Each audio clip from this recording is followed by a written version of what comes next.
We are live. I was staring at nothing. So, anyways, thank you for joining, guys. Man, this is fun. This is my third podcast in 24 hours, which is extremely rare. But thank you for being here. For all of you that are here, we are live on YouTube, Twitch, X, and also on Rumble. I will upload later on Spotify. And we didn't do Instagram today because it's a little bit challenging still to get a good feed on Instagram. But I just want to say thank you for those of you that are tuning in. I got a very special treat for you guys today. Before we get to that, let's pay some bills. Today's sponsor is W Energy Drinks, W.GG. If you are in need of an alternative to spending, I'm not even kidding you because we're doing taxes already. $3,000 I spent minimum this year just on Red Bull. So I switched over to W Energy Drinks. They actually reached out to me on Instagram. It's one of those ads. Well, anyways, if you go to W.GG, they have these energy drinks that are zero dyes, zero artificial ingredient stuff like what do you call that? Food coloring, no fillers, no maltodextrin. So anybody that's in the nutritional industry or whatever, like health industry, you know that you don't want maltodextrin, those kind of things. But they have really cool flavors. I'm drinking the Dub Sludge. That's the name of the flavor. So if that's interest to you, I'm stuttering today. But go to W.GG, get yourself like a tub of W energy drinks. They have that as well as hydration formulas. And if you do my promo code is gLO808, you'll get 10% off your entire order. And they ship legit quick. So if you haven't seen my videos, scroll through, you'll see it. So anyways, thank you for watching that corny little ad. But guys, today I have a very special guest, and I'm really blessed, honored, blessed. I don't have enough words, I think, in the language to describe when I have a guest of this level. And I'm not puffing him up to like give false praise, but I am honored and blessed to have this gentleman here with us today. His username is in the title. He is a former Marine. Well, once a Marine, always a Marine, but that's part of his title. If you look at him on social media, that alone really blesses me to know that we're able to do what we're doing right now because of people like him who fought for our freedom to be able to enjoy podcasts and do things like this. So, of course, he's a family man, 3 kids, beautiful wife, and we'll talk about that in the broadcast. But we're going to get a chance to know him. We're obviously going to talk God, politics, family.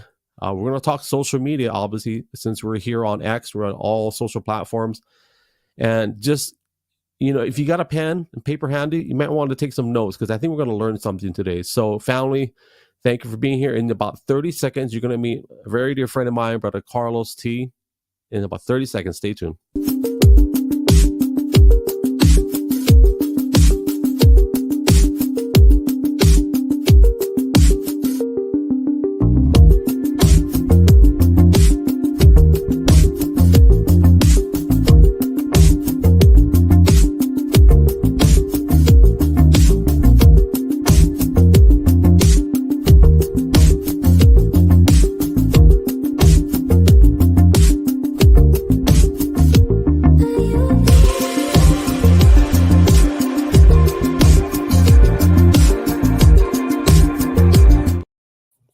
Oh, brother, I was stuttering. I struggled to get through that intro.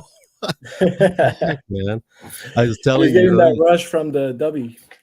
Not yet. You know what it is. I don't normally do 3 podcasts in I did one last night, one this morning. I was a guest, and then today. So it's good though. I will take it as they come because it's hard to get people to commit all the time, especially end of the year. So I appreciate you coming on, brother. I really do. Thank you. It's my pleasure.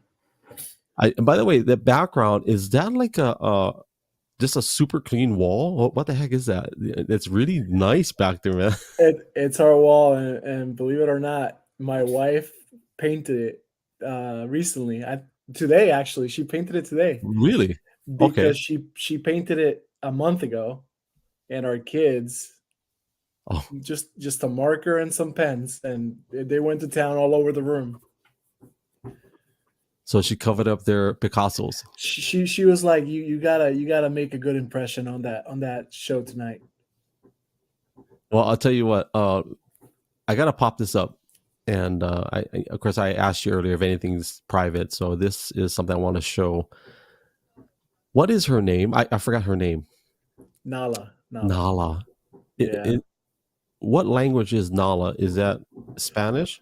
It's the Lion King. I'm not sure what Oh, it is, but that's yeah. and I actually did read part of that story where she kind of walked you through some stuff, and even your sister, I believe. Oh yeah. Yeah. So I got her when she was 8 weeks old, and I was still in high school at the time. And then after high school, I went through a rough breakup, and just life happened. And I had her, and then she was there with me. I was spending a lot of time walking her, just spending time with my dog, and I was trying to be lonely. Just wanted to keep to myself, working and stuff. And then something similar happened with my sister. I was in the military, and she had her, and she went through some personal stuff, and it was the dog that was there with her like the whole time. I love dogs. And if anybody doesn't know, I got two bulldogs, and I think this is that a golden retriever? It is, yeah, Yeah, they're super smart dogs. Like really smart. Like teaching them how to do things. Like my dogs, yeah, they don't want to do tricks. They just want to run around and play. But yeah. so, I have a boy now, a younger one, oh and really? because my sister lives with Nala, so we have another one named Leo. Nice. It's funny how they know. And I obviously we're not going to do a show about dogs, but we got to talk about dogs. But like, it's funny. It's funny how they know. Like my dogs know when we're stressed, where they Hmm. pick up on it, and they begin to growl, like as if they're going to come out there and protect us. We got two girls, two bulldogs, and they sound vicious when they start growling. I feel sorry for whoever enters my home. Like I really do, because I won't be able to stop them. You know, if anybody poses a threat to my kids, I'm sorry, brother. Like I can't even pull them off each other. So yeah, well, They're great. Dogs are great, man. yeah, I gotta ask this one. What the heck, bro? So my wife did a photo shoot, and that was in the beginning when she first started taking up photography, and now she's doing it professionally. But this was one of her a couple months into her uh, photography journey. We went to the beach, and she just went to town, and I started posing with my truck. Now that's a Tundra, right? No, what is It that? is, it is, Yeah, it is. that's before they went to the twin turbo V6. Yeah, that's the V8. Yeah, don't sell it. No, it's Don't. gone. But Oh, it's been over a year since I got rid of it, but I'm gonna get another one. the twin turbo V6s are nice, but that V8 you can't beat that V8. That V8 is a 5.7, I believe, if I'm not mistaken. Yeah, Yeah. yeah, Well, I'm gonna that's cycle through a couple photos. This is right. That's my grandparents. oh, your grandparents. Okay, Yep, they just celebrated their 54th, fourth, 54th. yeah, anniversary, and they were a great example for me growing up. I lived with them for a while. They look really happy in this picture. It's surprising. My grandpa does not like pictures. Yeah, yeah. Yeah, my grandma's all about it, but my grandpa, no. He's like, no. He's gangster, bro. I'm just telling you, he looks gangster. Like with that shirt and yeah. He's funny. He's funny. He has his moments. He likes to crack jokes, and yeah, he's a blast. This one is, of course. Now, how old are your kids now? I know this picture's I have a 5-year-old. My second turns 4 next month, and then I have a 2-year-old, and then we have the one on the way. what? I didn't know that. Yeah, No way. What the yeah, heck? yeah, yeah, Bro, that's awesome. Yo, yeah. I just lit up, brother. Hey, bro, bro, I wish it was in the same room. But you know how crazy awesome that is to have four kids, bro? That's Well, yeah, that was the compromise in the beginning. My wife and I, when we were dating, we talked about it, and I wanted 5. She was willing to have 3, But we came down and we met in the middle at 4. But we were almost done at 3, and we were like, okay, I'm satisfied, we're good. And then we got the news recently, and we're blessed and we're excited for the fourth one. I always tell people, especially this young generation, that it's okay to plan for the career and setting yourself up, but for couples like us, we're not supposed to have kids, and when my wife had that surgery where they removed whatever was important and they told us we can't have kids, that devastated us, and we look back now that we have 4 kids. We adopted our first one, who is still family, and now we have 4 total. Man, I would never want to put a timeline on having, because you just never know when your womb will be open, when you're going to have another one. You just never know. And man, they're a blessing, man. I'm so excited for you, man. Legit, bro. I Seriously. appreciate that. We're excited as well. Yeah, we don't know if it's gonna be a boy or a girl. We could find out right now, but we're kind of teetering the line whether we want to find out or not, or just be surprised. Did you know the other 3 beforehand, or Yeah, we found out all of them, all boys. what? You guys hoping for a girl or all boys? My wife is hoping for a girl. Of I'm a course. little. I'm scared of a girl, but I'm gonna be happy with whatever it is. Let me tell you, I I was always terrified of touching babies, like before I met my wife. And so when I first met my wife and we were dating, she said, "Come with me to the hospital. I gotta go help my whoever her cousin." So we went to the hospital. We went into a delivery room. It's straight right, like right after the baby's delivered. I'm paraphrasing, but she grabs this squiggly, I can't find the right words, like squirmy little baby, and goes, "Here." And I'm like, my heart is pounding, and I'm like, what the heck am I? Bro, I'm kidding, a brand new baby, like straight out of the womb. And I looked at this baby, and my heart just melted. My heart was pounding. It wasn't even mine, but it's the weirdest experience ever. Right at delivery, I'm not even exaggerating. The eyes were gray, and fast forward to 2023, that baby that I held was the very baby that we would end up adopting 5 years after that. I didn't even know at Wow. that time what it was. She was a drug baby, and so my wife went to go support. We went to go support. I didn't know the whole story, and it's powerful, man. Just holding a brand new baby. It's like, I don't know how we went so sideways on holding babies, but oh, now I know I was going to say girls. So I was always I didn't want boys, because I told my wife I am not taking my boys to the bathroom, because they're gonna drop their ding ding on the urinal. They're gonna slap their, we say bottle. They're gonna slap their bottle on the urinal, and like I'm gonna freak out. No, and she's like, I don't want girls. So we both wanted the opposite sex for babies, and Oh man. we got 2 and 2, right? Okay. Good But my balance. well, my first experience with boys, man, one of them. You ever had the teepees? You remember the teepees?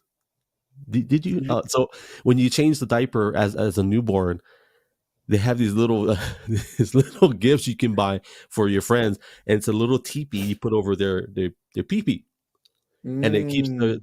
the urine, the I don't know what I say shishi, the urine from shooting up into the sky. When you're changing them. You even change them. And one Well, I day, go ahead. Go ahead. no, go ahead, tell me. No, I was gonna say I gotta brag that Yeah. I've never had them pee on me. 3 boys, Oh my gosh, and I'm a pro. I can change a diaper just like no other. dude, you and my wife get along just fine. I'm gonna tell you. So I put the TP on my son, and he's screaming, and I'm stressing out because I'm not good at changing diapers. Like, bro, it's crazy. I use like 30 wipes just to do one change. And so my son, his when he started to go about make shishi, it shot the TP off, and the thing went straight up into the sky and right into my eardrum. And I was freaking out, like, and I was like, "Hon, help, help, honey, help!" And she's like, "What? Oh my God, Gregory, it's just just do it. And well, my wife, she's in the room next to her. She's like, yeah, that's my husband. Yeah. So yeah, no, I was bad with Oh boys, but man, man, they're a blast. They're a blast. oh, I'm legit excited for you, man. Like for I real. appreciate it. I appreciate that. Well, let's put up your queen so everybody can see. For those that don't know, No, that's a good photo, bro. thank you. We that was a couple weeks ago. Oh, that's We recent.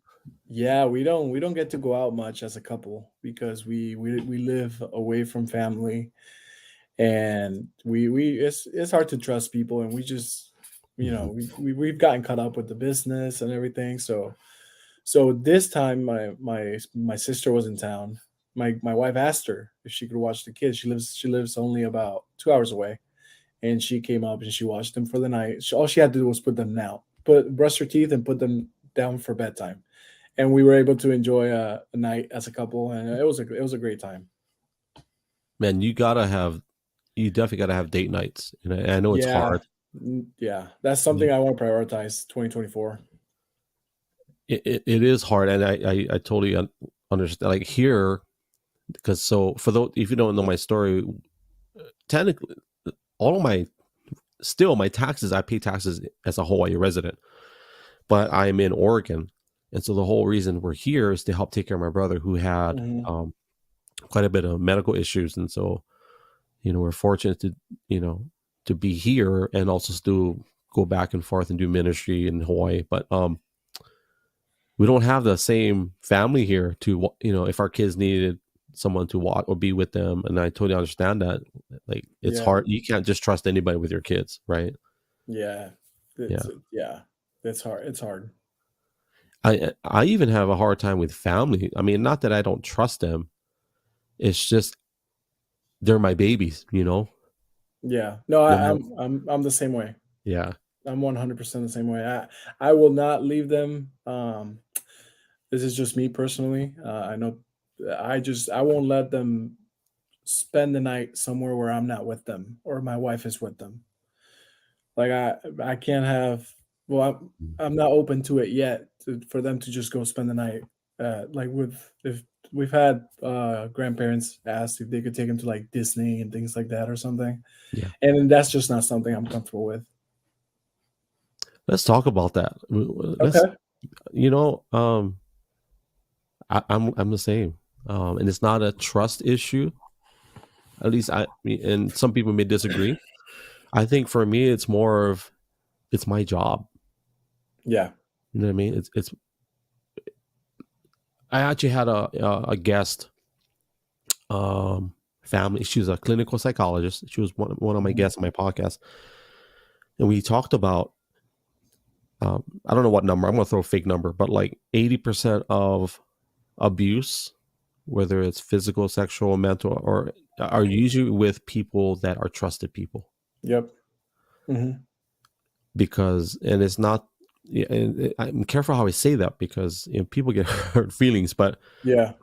it's when uncle or cousin, we don't know what they're struggling with. We really don't. Yeah. And let's be real, you and I are guys. Like we know exactly what guys look at. We know what guys struggle with. And so, Mhm. given the wrong time or place, man, God forbid something happens. To Yeah. where yeah. Yeah, and then I mean, I find it interesting because I grew up in a way a little bit the opposite way, but I guess I mean times have changed, and also I grew up more with my family was really close knit. Like I used to go spend the night at my aunt's all the time, or I used to go to my great grandma's house and spend the night, and I mean I always felt safe and everything, and it was a great time, and but now I don't know, and now that I have kids, I see it differently, and it's also we live far away from everybody, so it's been I haven't had to entrust them into somebody else's care. So we're blessed for that, by the way. I'm grateful that we get to raise our own kids, and we get to instill the values that we want to instill in them, and just raise them how we want to raise them. Are they at home with you guys, or do they go to like daycare or school? My oldest is in kindergarten. My Kindergarten. second will start pre-K next year, Okay. and my youngest, he'll be at home for a couple of years. Okay. Now, do you think your military background had an effect as far as the parenting, like what we were just talking about? Do you think that had any? Uh, Not really. no, not really, How not many really. years? How many years were you in? I served 4 years, so 4 years. I did one contract, and then once my time was over, I separated. Well, you protect the American dream, and now you're living it. So, Yeah, it was. I don't even know what got me to join in the first place, but man, it was a blast, and it was an honor, and it was my pleasure. I truly enjoyed it. The friendships that you make, the experiences, the values, the lessons that you learn, and the benefits that you get afterwards. Everything just adds up, and everything is a blessing. well, you can go to Hawaii and stay at the Halikoa Hotel for a very good rate. You just got to reserve it a year in advance. Okay. Super. Well, Okay. actually, you're in a tropical place already, so you don't really need to.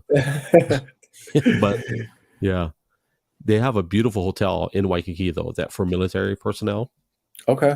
Yeah, super good rates, and like they really take care of you guys, like for real. That's Yeah. awesome. So where did you start? Like, did you go overseas? Where did you go? Yeah, I did my basic training in South Carolina, Paris Island, and Okay. then I did my training for my job at in North Carolina, and then right after that, I got orders to do a tour in Okinawa. Okinawa. So I was in Okinawa for 2 years. It was a good. That's where my wife and I got married, actually. Really? Yeah, she came out there for 9 days. We got married through their uh, civilly through the court, Yeah. and then it was like a marriage slash honeymoon at the same time. You gotta tell us that story. I'm gonna put you on I'm put you on a full screen, but you gotta tell us, walk us through that whole whatever you can share with that 2 years and then meeting your wife in Okinawa. Dude, that's a cool place, bro. Oh, it's amazing. So we actually met in high school, and we had one class together. We became good friends, but at that time we both had boyfriend, different boyfriend, different girlfriends, and we were just good friends. We had a class together, and then we graduated. We were in our own separate ways, and then we had friends together, the mutual friends that we hung out with right after high school. But then I joined, and then I went away, and we lost touch. And then while I was in Japan, we reconnected um, through Snapchat, I think it was, and we just had conversations. We would just talk, see what's going on. She served in the army as well, so she could relate a little bit to what I was going through and being away from family and everything. And so I came on leave back home to the States from Okinawa for a couple weeks, and we linked up, and it was just a good time. We clicked, we got along very well. We had fun together, and so we decided to keep in touch and become something more, be more serious. And then 3 months after that, I flew her out there and we got married. It didn't take long. I mean, we I had known her for a few years, and then just I had no doubt in my mind that this girl, she was wifey material, and she was the one for me. No, where is she from? So she was born here in the Okay. U.S., but she's from her family's from El Salvador. El Salvador. Yeah, So where is that in really now? Are you from Colombia or are you from the yeah, United States? Okay, yeah, okay. yeah. I was born in Colombia. So how does that work with like military service? Like, were you? How did that work? Was there any issue with you joining military if you were So born? so I couldn't join until I had my green card. Okay, I had a work permit, but that wasn't enough. My work permit wasn't enough. So then my my my papers came through. We got approved. We went through all the legal stuff, and then the day, I think the day I got my green card, I went to the recruiter's office, and I said, "Sign me up." And right after that, and then the one of the great things of serving while you have your green card is that you get your citizenship. I actually got my citizenship while I was at boot camp. I took the test at boot camp, and then I got my certificate at boot camp. Was that because you served? Is that like an instant? Yeah, yeah, Wow. yeah, pretty much. They should Yeah, make. I had no idea until like I was going through the process, and he was like, "Oh yeah, and then this is gonna happen." I was like, "Well, would you look at that?" Because if not, I would have had to wait like I think it's like 5 years. You have to hold your green card for 5 years, and then you can apply for citizenship. It's like a movie. Like we should make all people that cross the border join the military if they want instant citizenship. It's a good Okay, trade off. that's I mean, that's an idea. just don't die. Don't die because don't. But did you die? Or don't commit treason or something. Oh, You know? that's Yeah. okay. That's not a good idea. That's not a good idea. It's a stupid idea, Greg. Oh my gosh. Hey, I got a lot of bullets in my gun, so they're not gonna, not all of them are gonna stick. But you were saying Fire away. Snapchat earlier. Yeah, yeah, yeah. That's funny. Yeah. How do you connect with people? Like, I thought Snapchat was We were all about. already friends. We were already Oh, friends. Yeah, so it was simple, and we had a thing where we just kept the streak going with each other. yeah, yeah. It was just random stuff like, "Hey, good morning." It was like, I think we got to like over 100 days at one point of just Wow, every day just messaging each other. that's cool. Man, Snapchat is for me like I think 2 or 3 times a year I'll jump on it if I need a good laugh.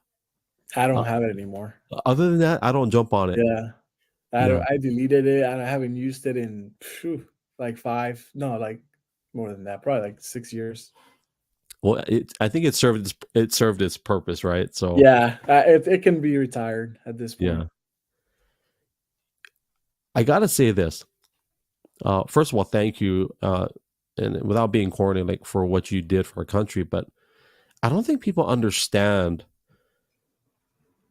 how hard it is to be a Marine. Like I never been, so I can't say it from experience. But my last guest, who was a Marine prior to you, Mhm. um, he was in Force Recon, Force Mhm. Recon. So that's Yep. even on another. All Marines are elite, no matter what they do. But I do know that the success rate, even the Force Recon, is not that great. Like when they enter the school, it's not that great. He was telling me is most of them fail. Yeah. Not fail as a as a human being, but just the program. It's so Yeah, tough. yeah, yeah. But just to be a Marine in itself, I think there's less than, I think he told me now there's less than 200,000 worldwide active duty. Or That's that sounds accurate. If you know I how Yeah. crazy that is, bro? That means Yeah, you're not even 1% of the population. You're right. like half Yeah. of a percent, if even that. Yeah, And I never thought about it like that, but yeah. So it's probably like what, the third smallest branch? And then well, now you have the Space Force and and now you have and then the Coast Guard is there. I'm not sure how much personnel the Coast Guard has. well, we're grateful for all branches, but we all know, living in Hawaii, I seen those guys do PT, and I'm like, oh my Oh, god, that's right. Yep. Yep. dude! Like, I'm not casting shade, but the Navy that I always seen, bro, I don't know how they would pass. I don't know how they passed their fitness test. Like, you know, My sister was in the Navy, and I'm gonna throw some shade at her right now. yeah. She failed her PT test, and she had to like redo it. I think it was only one time, and so while she was there, she had to get it together and and pass that test. And I was like, "Are you serious?" I gave her a hard time about it, but we haven't talked about it since. Brother Sean from X, what's up, my brother? And we got Tala, who is on X as well. I love the fact that we can see comments now. Before they took out the comments, but Here's an honest question. This is a very serious question. I think the reason why the Marines have such an advantage over other branches in the physical aspect, um, it's the shorts, bro. Like, what the heck, bro? It's 2023 and they're still wearing Daisy Dukes, bro. What the heck is up with that? I gotta ask you that question. And do you still wear them? That's the next question. I don't wear them anymore. Hey, But this picture's pretty borderline. Let me just pop this up for people that came in late. This is pretty close, bro. I mean, it's not quite there, but I mean, look at that. It's getting yeah, yeah. I mean, they're probably the same. Probably a little longer, but yeah, yeah, yeah, those are a token of pride in the Marine Corps. yeah. I mean, you every 4th of July, every Veterans Day, we'd see Marines. They put them on. Not even PT. It was the weekend or something, and you'd see them wearing them with their boots and an American shirt. And they'd be cranking back beers or something because it was just celebrating the holidays. So you see stuff like that pretty often when you're in the barracks. Well, I'm gonna catch shade of my friend Edwin Moreno out there in South Carolina. Brother, ditch the shorts, bro. You've been out of the Marine Corps for 10 years now. Wear some knee length shorts, my brother. Like, but he swears by them. And of course, he wears his long white socks that go up to mid calf. I'm like, bro, come on.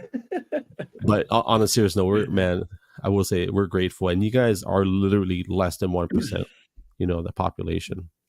You know, we gotta talk before we get. I want to talk politics because I love your prophetic declarations, and I'm gonna give you pushback on that. Just to let you know, because I don't like them, but I do like them. It's one of those weird things. But before we go into that, on your profile, you have obviously God fearing. Are you a Christian? Are you Catholic? I am. Christian. Okay, I'm a Christian. Yeah. nice. And how long now? Would you say Uh, my whole life. your whole life? I grew up, yeah, in a Christian household, and I'm so grateful for that Yeah. because if it wasn't for that, I honestly don't know what I'd be dealing with today because of everything we went through as a family, whether it was uh, domestic violence and stuff like that, and moving countries and just the loneliness and all that. If it wasn't for my faith and for my upbringing and knowing that who God is, I don't think I think the outcome might have been differently as far as like how resilient I am. So my faith has made me a very very resilient person. I don't stress over hardly anything. Like anything can be thrown my way, and I'm pretty level headed, and I know where my strength comes from. If you wanna say that, Amen. Hey, I'm pretty confident in that. amen to that. Especially in today's generation, there's a lot of, and to all my ex family, I'm not casting shade at you by any means, but there is a lot of talk and discussion that would appear uh, the right things to say.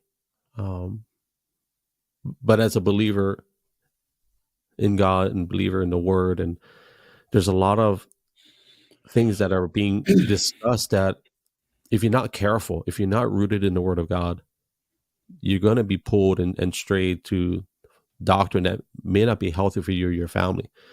And a lot of people, well, as long as I, just look within myself, and there's a lot of popular words out there like self-help or self-help, self-care. And I Yeah, get all that. I appreciate that. But I share with Dr. Heath today, at the end of the day, the center of focus of everything in my life and my wife's life is not like, it's not a numerical order, like God first, wife second, kids third, job and all that. There's only one number, and it's him. Everything, it's centered around him, and yeah. everything that we do should pull in alignment to what he wants for our life. And so, but yeah, I do appreciate you being very upfront with that, like on your profile and even on your post. um that's a good landing spot, but we're going to jump over to DeSantis. Let's talk about him for a second. Tell me Okay, why, let's talk about. why is he going to win? Well, if you take a look at everything he's done in Florida, it if you take a look at everything that's happening in Iowa and where the country is and where the country is headed, he is a guy that has shown great leadership throughout his years as an elected official. He spent time in Congress, and he's been the governor of Florida for 5 years now. And what really opened my eyes to politics a little bit more, I guess, was the COVID, and I think that was a Yeah. turning point for a lot of people. And moving to Florida, pretty much in the middle of it, because we moved here in 2020, and then experiencing the difference from what you were seeing on the news and experiencing what was going on here in Florida, which was we were just business as usual. Everything was opened up. I was working normally. Um, and then so I see that. I see that he took one approach to start with. He followed the path that everybody else was following, which was let's shut it down, let's figure out what this is. And he was one of the first one, or if not the first one, to open up the state and say, we got to keep this going. I don't know how many people lost their businesses because they had to be shut down for a long period of time. I don't know how many kids were affected because mentally being stuck at home just wasn't healthy for them. And then you look at the stuff he's done for me, the bill that he just signed, HB1, right? well, that's one for school choice for my Okay. child. Child is in school because of that, in a private school, but also the heartbeat bill, which was 6 weeks. He signed Mhm. that, and for me, I'm pro life, and that's a huge thing for me as well. And then you look at the economy. He paid down state debt. I think the debt per citizen of the state is like $661, and that's like low compared to other states. Education, I think the state ranks number one. The economy is pretty good, no state taxes, but that wasn't him. But I'm just saying, like those are some of the benefits of being here in Florida. He just showed great leadership. And then when I join spaces about DeSantis and I hear people on the ground in Iowa, he's gotten the most support from that state. So that's why I've been doing it for 45 days. No, I started on the 45th day, counting down. So I've been doing it for about 29 at this point. And I've been posting 45 days until DeSantis wins Iowa, and then 44, 43. And I've been pretty consistent with that daily because I truly believe it. Just hearing the people on the ground, seeing the support that he's gotten from state representatives and the governor, I just believe, I'm confident that he's going to win Iowa. I do have a ton of respect for him because of the pandemic. He treated people like adults Yeah. and not children. Um, Hawaii was the very last state to open up. Yeah. And it's so ironic that they're the 50th state in the union. They literally are they're literally the last state to open up. I think Hawaii had the worst hit of all the states economy wise in terms of small business. I talked about it the other day, I think with Tala. I think it was Tala. Yeah, with Tala. How Costco, Sam's, all your major stores were allowed to stay open because they were deemed essential. Well, my Mm-hmm. friend Steven Parker, who owned the general store in Kailua, Oahu, which is a small mom and pop store, he couldn't stay open. Mm-hmm. But he offered the same products and services. And governmentally, that governor is straight up evil. I actually protested in front of his house with bullhorns. I actually broadcasted it live here on X, bullhorns and everything. I'll do the I'll retweet it or repost it. Okay. So with DeSantis, I respect that a ton of what he did. The other thing for sure, obviously, I'm pro life as well, and then his desire to treat people like responsible adults and let them make their own decisions. I lose respect for government officials that think that they can tell us what to do. Like it's their place to raise our kids. It's their place to tell us how to operate our business. Mm-hmm. I don't have respect for politicians that's their motive. And Hawaii was one of those. And I feel like even I go to Portland. I'm not sure if you've ever been to Portland or even San Yes, Francisco. I have. I almost moved there. It's Believe it or not, crazy. I visited it and I almost moved there. How Gresham. recent? I almost Oh, moved to Gresham. Gresham. That's Mhm. so that's where my brother's at. He's at a care Okay. facility in Gresham. Yeah. Okay. Before I remind me to come back to Gresham. Um, Okay. but Portland, I felt like it just didn't make sense. Like I'm driving through there at night, daytime, and I feel like they purposely tank the city. Like they purposely let the city go. Because it makes no sense. Like, how can you let a city get that bad? I actually drove through it at night because Yeah. we were there. It was 2020 and we wanted to see what was taking place. And yeah, streets were blocked off. You had like fires in the middle of the road, people protesting, people yelling, people. It was crazy. I hadn't seen anything like that in anywhere I've lived. So I'll tell you the story about Gresham. So my brother has been in Gresham for almost actually 2 years now. He has a brain injury. So I go there every week or every other week, and I'll spend 4 or 5 days with him and come back home. And me and my dad take turns alternating. There's this place in Gresham that I always eat. Pho. I love pho is my new thing now. My wife loves it. Oh man. So So do I. So do I. yeah, I love it. And there's a place in Gresham that I go, and for some reason I went there later than I normally do. And the place that makes the pho is also a bar, but there's also a bar next door. So after I eat, I'm sitting in my car. These two bike groups come up, and I just had a weird feeling. And I posted about this on Twitter, on X, by the way. I didn't uh, explain the details. I just posted what I saw. But people were yelling, and I seen these two guys single out from the crowd, and everybody's yelling. And I already had this feeling, man, I shouldn't be here. And sure enough, these guys they're clinched. They're in a clinch, and they're kind of like wrestling. And then I hear the yelling get louder. The guy reaches into his pocket or in his pants, pulls out a pistol. They both fall to the ground, and it's right in front of my car. And all I hear is, "Bah!" And I'm sitting there, and everybody is like scattering. And Mhm. it's about, I would say, 15 feet from my car. And I'm not licensed to carry an organ, so I'm sitting there with a Bowie knife or the Rambo knife in my car. Like, what's that going to do? And I'm thinking, so my first instinct is to crouch down, like as if that's going to do anything. Really, I mean, because you got more training than I do, but that's just a natural instinct is to duck. And I'm still watching, and just people are scattering. There's a few that come in and they surround the two guys. As soon as I get an opening, I'm out of there. I got out, went straight to the hospital where my brother's at, just parked there. I called my wife. I told her what happened. And then I thought about it, like, I said, wow, what if it was different? What if it happened differently? Mhm. It was right in front of me in Gresham where you were thinking about moving.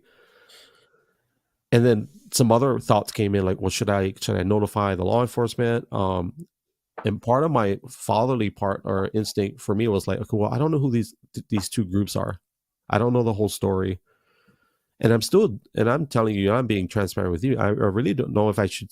I did every day look at they have like this police blogger, and there was no Mhm. request made for anybody that has any information come forward. So there was nothing like that. But what I do know from before the shooting was that there were two groups that came in. There was a disagreement, those two guys, and the majority of everybody scattered, and they got on their motorcycles and everybody just dug out.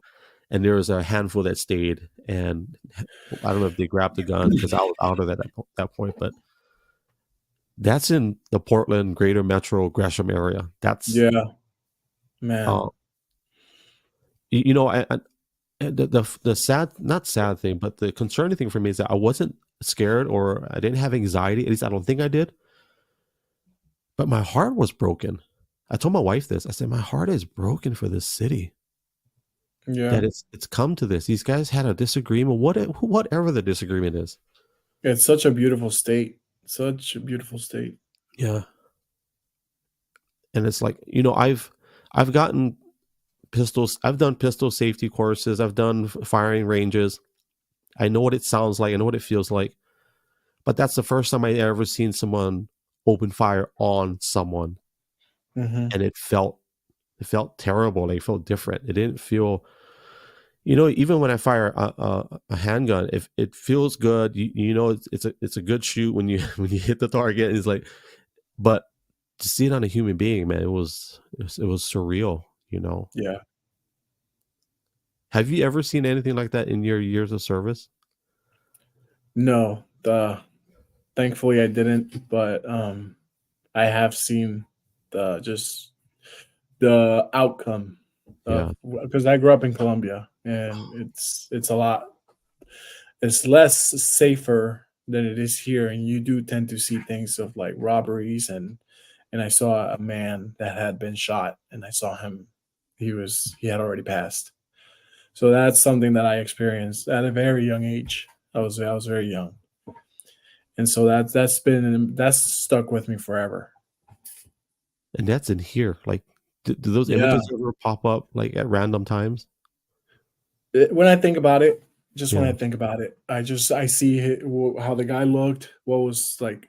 I didn't see it happen, but I think I missed it by a few seconds because I got there, and it was already, people were starting to surround the car and call the authorities. But yeah, that's the only thing I can really think of something uh, that extreme, I guess, if you want to say. So when did you actually leave Colombia? Uh, I was I was 1 month shy of turning 13 years old, so I was a teenager. Wow. Yeah, And big shock. do you go back often? I've been twice.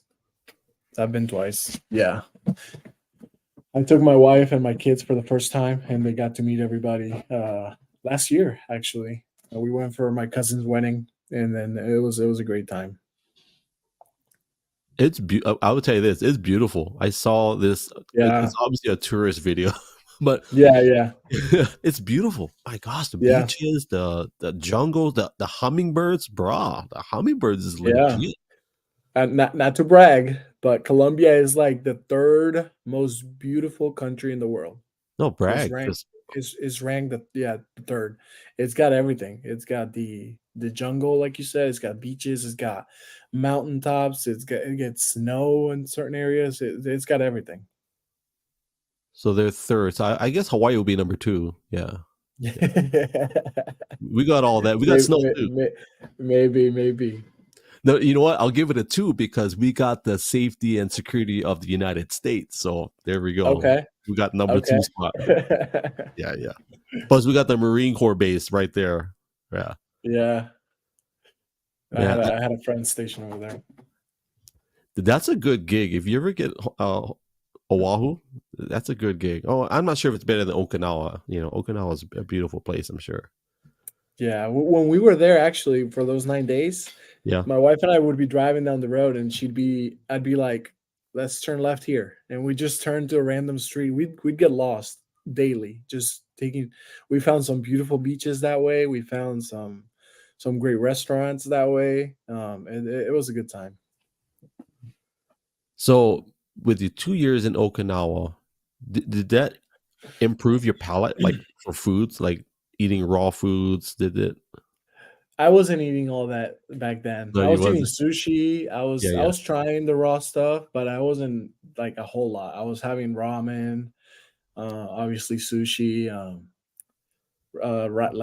fried rice, things like that. It was, and they'd bring you the rice, the bowl of rice, and it'd be sizzling because it was so hot, and you have to mix the egg in because yeah. it's raw in there. Oh man, it was amazing. You put the soy sauce at the top and mix it. Yeah, but that I wouldn't even I probably wouldn't even eat that today if I went because I changed my whole eating habits. Yeah.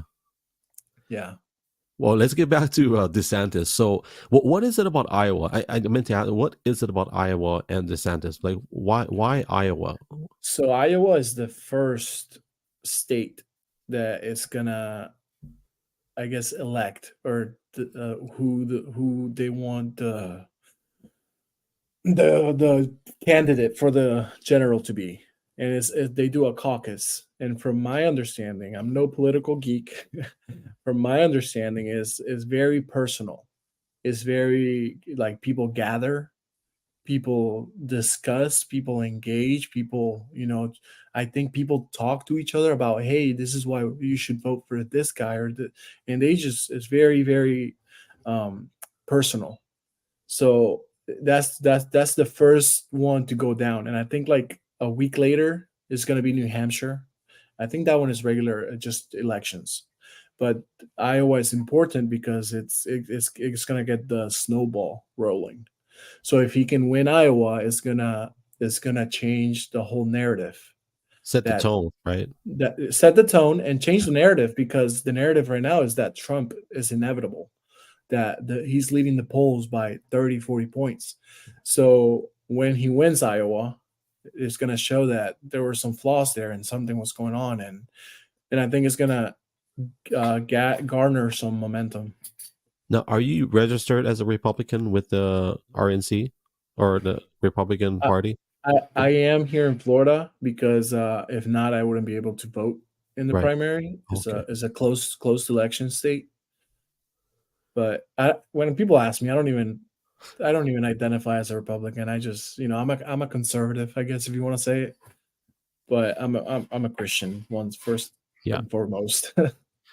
So funny story. We in 2016 we had a team of pastors and leaders that we were heavily involved with the government in Hawaii from 2010 all the throughout the years. And anyways, our team of leaders we were all kind of walking together politically and who to pray for, what candidates, and our good friends. They told us, "Oh, make sure you vote for Ted Cruz," and I'm like, "No, we're not voting for Ted Cruz." And our friends were like, they were flabbergasted. They're like, how can you not vote for? And then they go, "Well, who are you voting for?" And so I said, "Well, we felt led at this time. This is who we're going to vote for," and it was Donald Trump. And they were just, we had to peel them off the ceiling. And I'm like, there's just something about Ted Cruz that when we prayed about it, there's something about his finances I didn't like. There's something about where his money is coming from. It didn't look right. Mm. And they said, "Well, what do you think about, Trump?" And I said, "Well, look, we're not voting Trump for his morality. I mean, that's Yeah. not, I mean, obviously, and we look at it biblically, there are a lot of leaders that were put in place that were not godly men that God had used, like Mhm. Nebuchadnezzar and Darius in the Old Testament. But I'm not saying we're not equating Trump to that on a biblical scale, but that's what our conviction was. But there are some things that we had to pray about. Like, we are registered as a Republican in the state of Hawaii, but we're not Mhm. Republicans. That's just the party that gave us a candidate that we needed to vote for. And I agree with you. Like, we're not Republicans. Like, first and foremost, I'm a son. I'm a father. I'm a husband. Like, I'm a child of Mhm. the King. That's, I vote for whoever God tells you to vote for. Um, Mhm. I Well, am. that's one thing that I'm taking more into account this election. My first time voting was 2020, and I voted for Trump. Um, the reason I voted for Trump was because he was selling us on shared values, that he for somehow he was now pro life, he was this, he was that. And the reason I was noticing Trump more, because in the Marine Corps, actually, Trump was a big deal when he got elected, because he had the Secretary of Defense Yeah. was Mad Dog Mad Mattis, Dog, the and secretary. he's a legend in the Marine Corps. This man is a legend.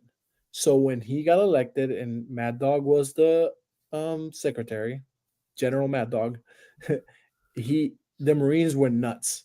It was like, oh, like let's go, like we have a great leader and this and that, and then we all know how that turned out. He ended up not sticking around for the long haul, and that happened in Trump's administration more often than not. People were just, Do the you turnover was insane. do you think that he didn't get as much power as he wanted, Mad Dog? From my understanding, I just think Trump is not a very good judge of character. I think some of the fallout was, from what I read, was that he spoke against General Milley's nomination for the chair, and Trump went with him anyway. And I don't think Trump is very receptive of opinions and stuff. Like, he's very, I guess he makes a decision, he just calls the shots, and who cares? I do believe that he picked the wrong people, and I think he chose poorly on some of them. But I almost feel like Mad Dog. I think he was just too alpha. You can't have two major alphas like that in the same room. Somebody's going to yield, and it's unfortunate. Looking back, I wished they were able to make it work, because I agree with you. Like, to have him, right, in your the same room. Come on, like, that was a bad call in my opinion. But Yeah. you know, I will. So I actually seen Trump. I've been to two rallies way before he became president. It was in 2005 and 2007. I seen him in Baltimore, Maryland, and then I seen him in Dallas, Texas, and they were for business conferences. And brother, I'll tell you what, in Baltimore, he had this helicopter land on his skyscraper. He rides the elevator down to a limo. The limo brings him to the convention center where we're all waiting for him, and just everybody erupted like this. He had it all. He had it, like my friend Brian Escal said, he had it dialed in way back then. He Mm. had the money, money, money music, and he jumps up on stage. I think there was like 20,000 people, standing ovation, just roaring his name. Not his name, but just like they're excited that he was partnering up with this company that we were a part of. And I remember nobody hated him. Not a single person. At least in general. I'm sure in the construction side is a different story. But I remember that when he spoke a lot different. He spoke with big words. He actually used big words. And I find it so ironic, when he got into office, he used like 9 words. It's going to be great. The country's going to be like the greatest we've ever seen. She's ugly. She's a pig. She's the dog. That's it. Like 9 Yeah. words.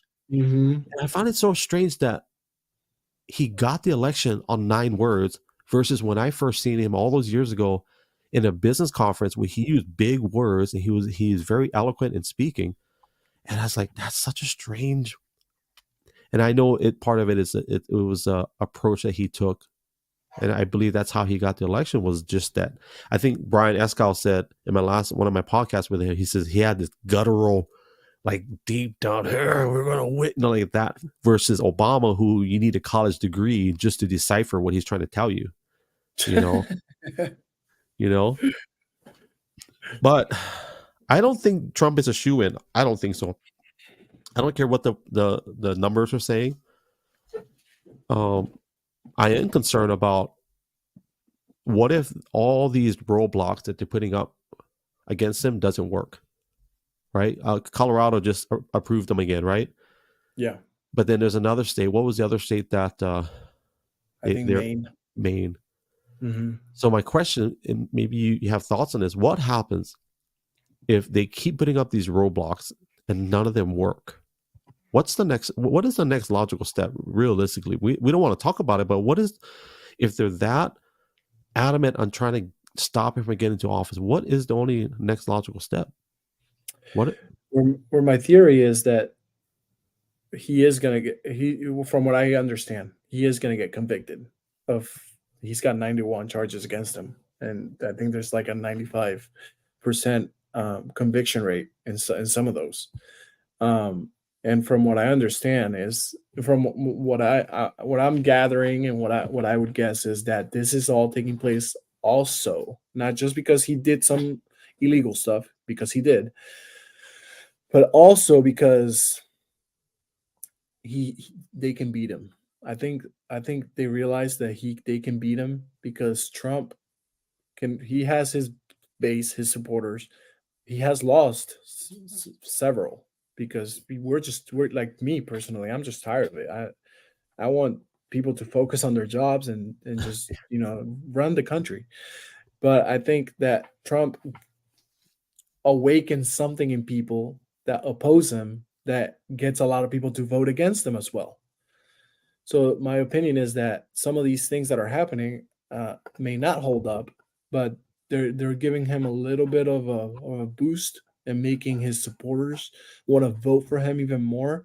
They're trying to make him a martyr essentially, and I think they're hoping that that will get him enough momentum to win the primary and become um, the nominee for the general. And I think if whether it's Biden or whoever it is, I don't think Trump has a shot at beating anybody that he faces. Tucker Carlson and I forget who else mentioned it, but Tucker Carlson asked Trump to his face, and I'll pull up the clip if I can find it later. He says, "Aren't you concerned that they're going to try to assassinate you?" And Trump didn't answer directly. He didn't answer the question up front. And when I watched that interview, I'm like, that was my thought too, because if they keep trying to shut him down, whoever it is, for whatever reason, why is that? Like, why are they so adamant? I'm not talking about the charges or anything. Just, it's like I said earlier, like nobody hated him until he got into office. Really. I mean, we really think about it, nobody did smear campaigns on him until he got into, and once he got into office, it was very clear that they had it out for him from day one. As a matter of fact, even before do you remember the correspondence dinner back, I think it was in 2013, 2014, Obama was speaking. I wasn't involved or like So engaged with it. Trump was in attendance because he was one of the donors. You got to spend a lot of money to attend this dinner. And Obama dedicated like 2 to 3 minutes on just ridiculing Trump at the time. And he didn't announce that he was going to run. But Obama made a video of the Trump. I think I've seen clips. Yeah. Yeah. And what they're saying is that was the day that Trump said, you know what? I'm gonna show these guys. Yeah. And like, politics aside, if you and I are in the same room and you made a video about me like that, I'd be like, wow, brother, this bugger like scrap. You know what I mean? Like, to make a video like that and ridicule me in front of all these people, all these my peers. And I don't know what prompted that. Maybe because I think Trump was bad mouthing him in the media. That's what it was. But for a sitting president to make a parody video and broadcast it in front of the entire world to ridicule Trump, I think that was a moment Trump said, "Okay, I'll show you." It's like right. But up until that moment, politically speaking, nobody took him seriously. Yeah. If you remember all those videos, everybody's saying Trump will not get into office, and people were laughing him, and I'm like, well, at one point, Hillary had like a 91% chance of winning. So that tells you how much you can trust these numbers and those the polls. guesses. Yeah, the polls. So I testified in front of the Hawaii State Senate back in I can't remember what year it was. I think it was 2014. They were passing a same-sex bill. They were trying to pass the bill without the public knowing. There was 10,000 of us every night protesting in front of the state capitol, to where they say, you know what? Okay, we're gonna have to pause this session. Let's get you guys written testimony. We all did written testimonies, and we all testified in front of the Senate. I cited a poll that was in favor of letting the people decide the outcome of this. It was called SB1, which was same-sex bill. Well, the poll was in favor of the people. So when I cited this poll in front of the legislators, I did my written testimony. I cited the poll, which was on a news station. After I'm done, what happens is, after the first batch of people testify, the lawmakers will decide if they're going to call anybody back to do a rebuttal. I was one of those people they called back for a rebuttal, and they said, Mr. Lopez, do you understand what a Gallup poll is or Nielsen's ratings poll, whatever polls they said? So I Hmm. said, I do. And so they said, do you understand that there are polls that are certified? All this fancy big words they're using. So I said, I understand. And I already knew where they're headed. So, well, the poll that you cited, although it's on a news station, it's not a valid poll. It's more of an entertainment poll. That's what they were saying. So I'm like, okay. I let them finish. I said, with all due respect, if this poll were in your favor, you would not be having me up for this discussion. Let's Right. be honest. And I just turned around and walked away. And that's true. If the poll was in their favor, we wouldn't be having that discussion. But those polls, I get it. They don't reflect. They don't necessarily reflect the entire body of the population of people. I mean, who knows Yeah. who they're paying to And do these I polls. think, yeah, you can like pretty much tailor them to what you want the answers to be, I think. So, Yeah, but I'm no expert, so I'm not. I'm not either. Okay, so here we go. If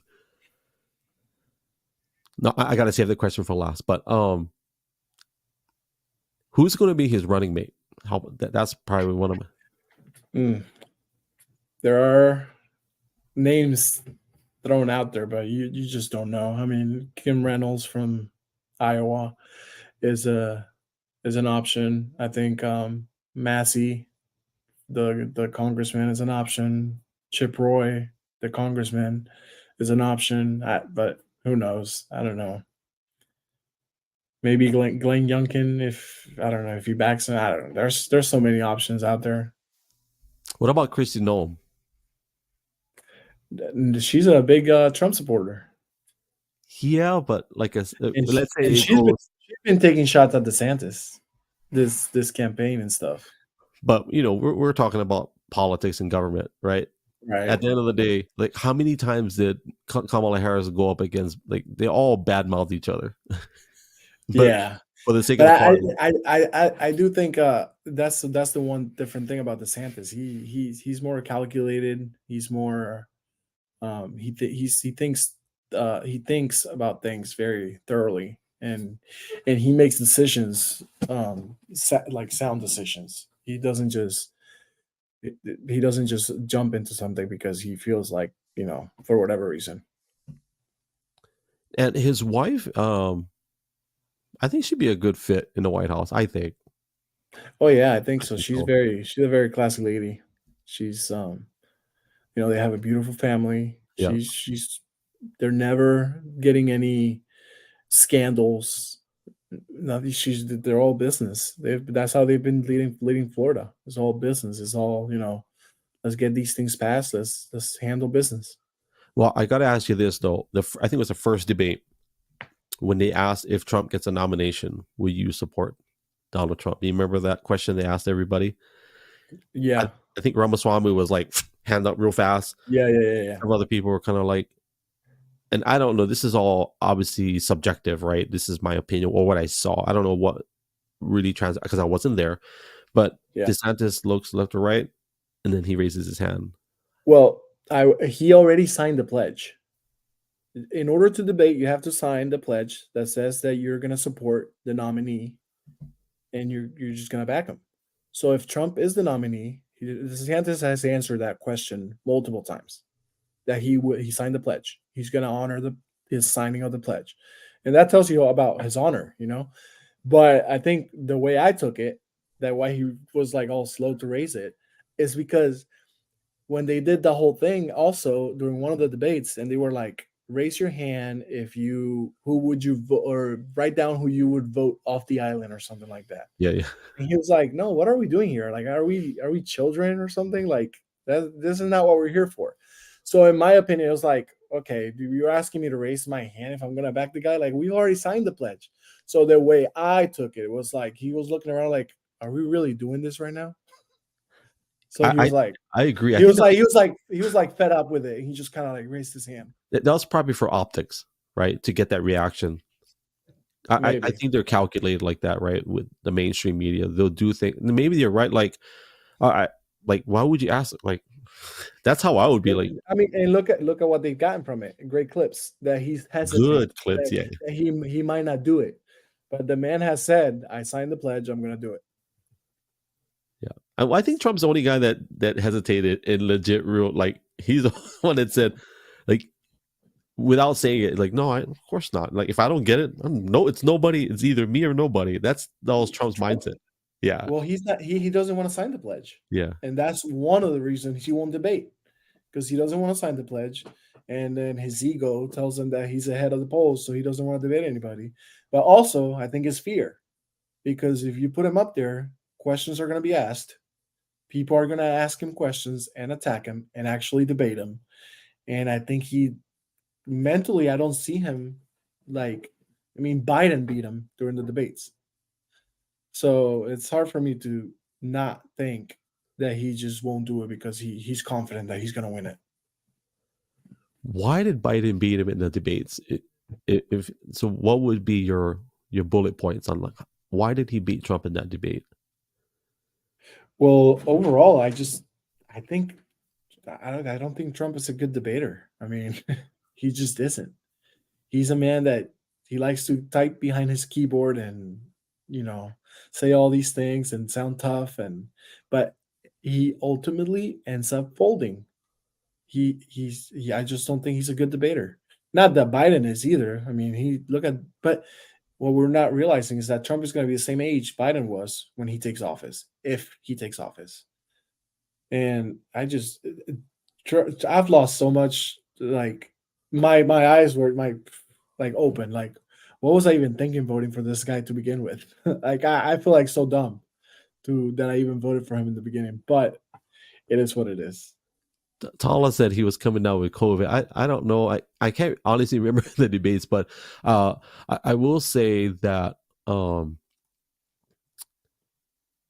of the debate, I remember, I think Trump is a great counterpuncher.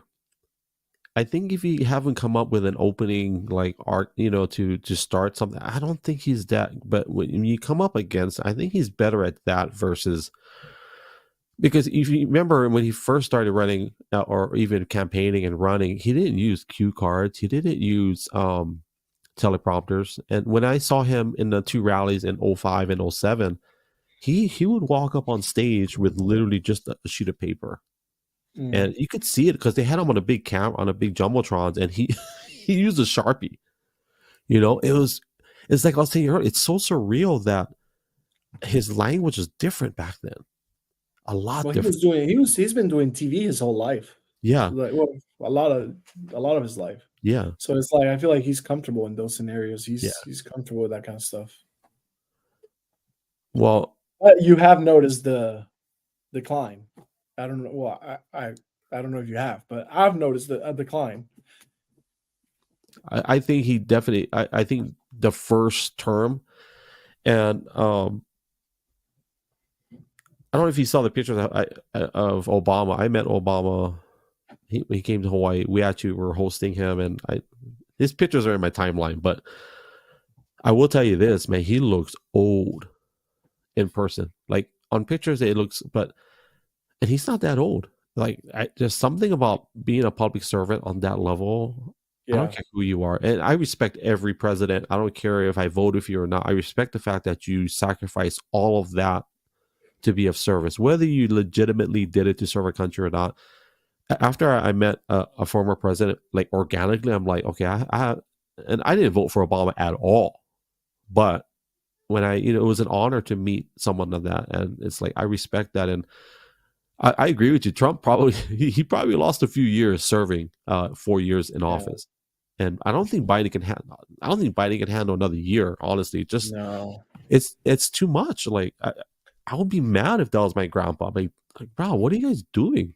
You know what I Yeah, mean? it's elder abuse at this point. Yeah. We can't Yeah. deny that. Like when he starts going, you can sum up our country in a single word. Like, come on, dude.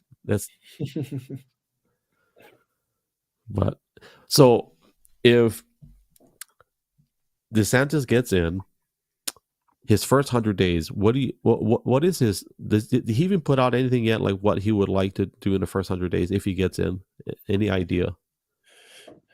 Yeah, I mean, he's put out the things he wants to do as far as he wants to repeal what Biden has signed, Green New Deal, or Yeah. whatever.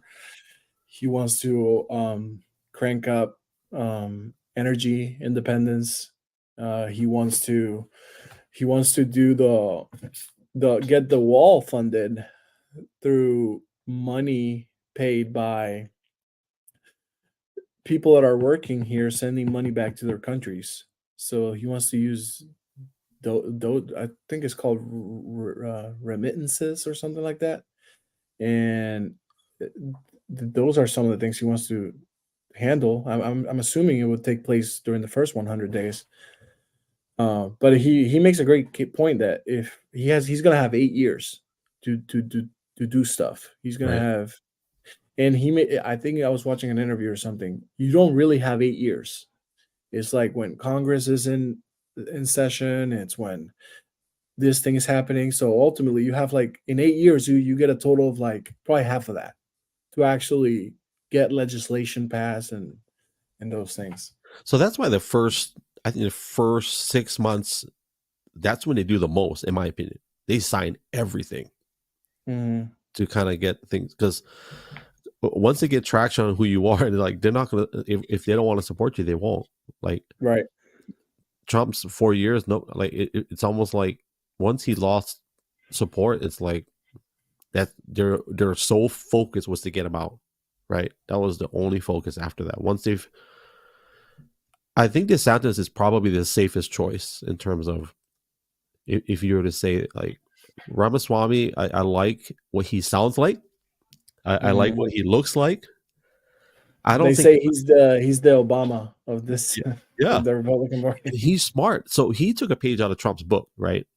Like, he's on social media every day. He's going live, if not every day, every other day, Yeah. and he's doing it well. Um, I just don't know if anybody will support him. If I don't know if Yeah. anybody will agree to run with his playbook. I personally think he has no shot at the White House. Yeah, And I don't see it. I really don't. I mean, he's got a better shot than Christie, that's for sure. oh yeah, for sure. He's just there to bash Trump. I'm not. I'm not casting. Well, I am. Like Christie, I swear he's like the court jester every time we have an election. Like, he's the one guy you throw in there just to make people laugh. Or I know he's got a book coming out. Brian Escott was telling me he's got a book coming out, because I was like, why is he even running if he's got like 1%, 2%, even Yeah. 3%? Like, why? And I never understood that part of politics. Why do people run knowing they have no chance at all? Like, what is the purpose? Like, who's paying them to do that? I mean, they're getting publicity, and I don't know how the whole donations thing worked, but he's got to be getting paid somehow to live off of that. Right. And you're getting publicity. Then you come out with a book, so people know your name, so they're gonna want to buy it. I just feel like you get something out of it. My personal conviction is, if I know I have no chance of winning, I could not sleep at night knowing that I kept an honest voting American from voting for someone Strung that, him along, yeah. You strung yeah, him along, yeah. yeah, I yeah. just I think I'd be the same way. I, but Ramaswamy, so you don't think he has a chance against DeSantis? No, I really don't. And if you notice what he's doing, I think he's really good friends with Trump's son-in-law, and Uh, he hasn't attacked Trump once, is that and he just Jared? yeah, and Jared, yeah. he hasn't attacked Trump once. He won't condemn him for anything that he did wrong, and he's just there. I think as a what's it called? He's just there to cause division and to he's kind of like I don't know what the word is. I can't think of it right now. But I think he's gonna support Trump if Trump gets a nomination. And look what he's doing with the whole solidarity thing, that he's gonna drop out of those states that want to keep Trump off the ballot. Yeah, I remember seeing. So, Well, so I think he's just pulling stunts. it sounded good. I didn't listen to the whole thing where he said, and I'm paraphrasing, but like we need to like rally against these states that are gonna because Yeah. but it definitely sounded political in a sense that making it sound like it's for all Republicans. You know, Well, like yeah, and he tried to call out DeSantis and Haley to like do the same thing, and it's like I just don't think that that's the way to approach it. I mean, Trump puts his foot in his mouth a lot, so I, I don't well, know. let's be real. If I was DeSantis, I'm like, nope, that's your. Yeah, that's what he said. He said I think he said it doesn't accomplish anything. What? So we're gonna not have a nominee for the Republican Party and just hand the White House to whoever the Democratic Party wants to put out? So, are you? What are your thoughts on popular vote versus electoral college? So I couldn't dive into that. Like Me, I said, I'm not a political geek, well, I will but say I've heard arguments against the electoral college. I'm not an expert, so I can't give an honest. Uh, I don't want to say opinion. I can't give an honest evaluation of it, but I can give you my viewpoint on it. That coming from Hawaii, we only have 1 million people, 1.4 in the entire state, and Hawaii has always voted Democrat, even though the way we live is not Democrat, which is very ironic in Hawaii. So it alludes to the fact that, and I personally experienced that there is corruption in our government in Hawaii. Uh, Going back to the SB1, where they voted for same-sex marriage. So a lot of our friends that ran for the Senate, when we were in their offices the night before they voted, they shared an inter-office memo email that was sent to all the lawmakers. And I can say this now because it's history now, but in the email that was sent to all the lawmakers was, I'm going to try to get the right verbiage, but the email said, I encourage you or implore you to vote in favor of SB1 tomorrow morning to ensure that your state will get the proper funding it requires in the future for whatever your needs are. And it came from President Obama's office. Hmm. So what does that say? It says that if you don't vote for the bill tomorrow, you will not be given the funds that you may require in the future. So it was so the lawmaker that showed it to me and our prayer leaders that were there was like they felt like the pressure. If they don't vote, they'll know who didn't vote for it. I mean, it's all public. That pressure was put upon the state of Hawaii lawmakers to vote for that bill from the office of the president of the United States. My question is, what is the president of the United States doing in a state matter, and why? Why is that? And that just proved to me that there is corruption even in the state of Hawaii. So when we talk about elections and electoral college, and it's like California has, I think, 30, let's just say 35 to 39 million people. Yeah. If they go to popular vote, or Texas or Hawaii Well, is, the California has more registered Republicans, yeah, actually, from what I just learned this like a couple days ago. I didn't know that. Yeah, me neither. So, but I guess the Democratic Party maybe campaigns better or something, and they just get the votes out there. But if you think about it, our values, you were saying how it's weird that how people in Hawaii that they voted Republican, I mean Democrat for so long because you don't really align with them. It's the same thing with the Hispanic vote.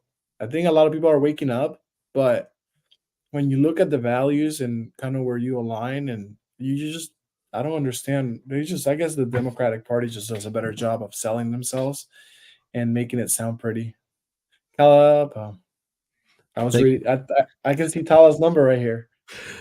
Tala is my she is my accountability. She's she's stats. She's everything. She's been with me since 2015, 2016. I'm so grateful that she's taking the time to listen to us. Oh, she's legit, bro. I'm telling you. Um, was it yesterday? Yeah, it was just yesterday. I did a podcast with her, and she's like, Yeah, I listened to it. and she was like, she's texting me like, and I'm gonna paraphrase it, Tala, but she's like, "What the heck? Why are we late? Like, what is this? Hawaii? We operate on island Hawaiian time?" I was like, "Yeah, hello." But that's Tala. You know what? Oh, this is the question I was going to ask you. So you talk about Hispanic. So, do you consider yourself Hispanic? Yeah, Latino, Hispanic. I use both. Either one. Can we talk about that? Because Sure. so in Hawaii we don't use the word Asian. So I'm Hawaiian, Chinese, Filipino. Growing up, if you and I are in a room, I look at you and let's just pretend that you're I'm gonna pretend you're Portuguese, okay? And I say, "Oh, Mom, this is my friend Carlos. His mom is Portuguese. His dad is Hawaiian. He's Portuguese Hawaiian." That's how we would. And it's not that we're discriminating or separating. We took pride in what we were. And so, anyways, when I came to Oregon, I heard the term. I saw. I'm going to use the word. I saw Asian people calling themselves Asian. So I'm like, "What kind of Asian are you?" And then they go, "Oh, I'm Korean." "Oh, okay." And they're like, "Why? Why do you ask?" I said, "Because it's important. I don't know. 'Cause I'm part Chinese, Hawaiian, Filipino." But I found that they categorize people in boxes. And let's shove all these people in this box, all these people in this box. And that's how we're going to keep them separated. I'm not getting political, but that's how we keep them separated. We can identify that way. Well, the question I have is, here in Oregon, I hear people, or even on TV, they'll say, "Oh, the whites and the blacks." You've heard people say that, right? The whites, oh, the whites. So my question is, why is it okay to say that? What am I? Am I the brown?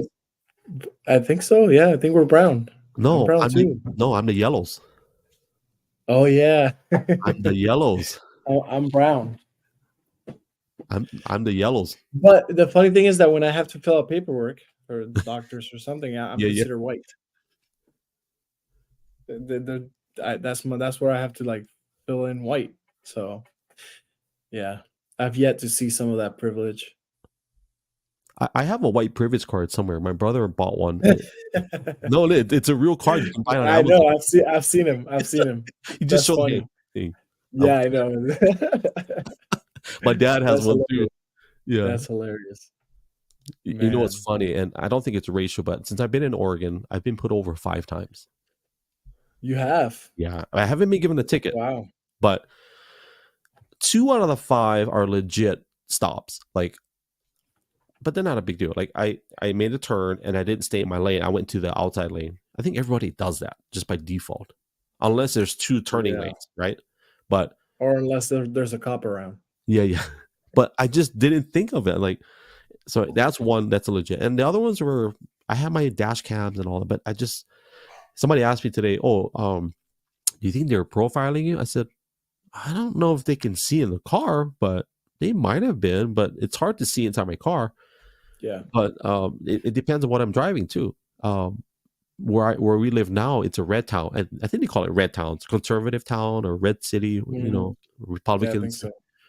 So if I'm not driving a Ford pickup truck or a Chevy, they're going to pull you over because you're suspicious. Okay. If you're driving an Audi or a Subaru or a BMW, they're going to put you over. I don't think that's racial. I think that's just, we're going to get some money from this guy. Probably. Yeah. That's funny. Well, let me ask a few more, and I think we can land the plane soon. Okay. Let's talk about X for a second. Okay.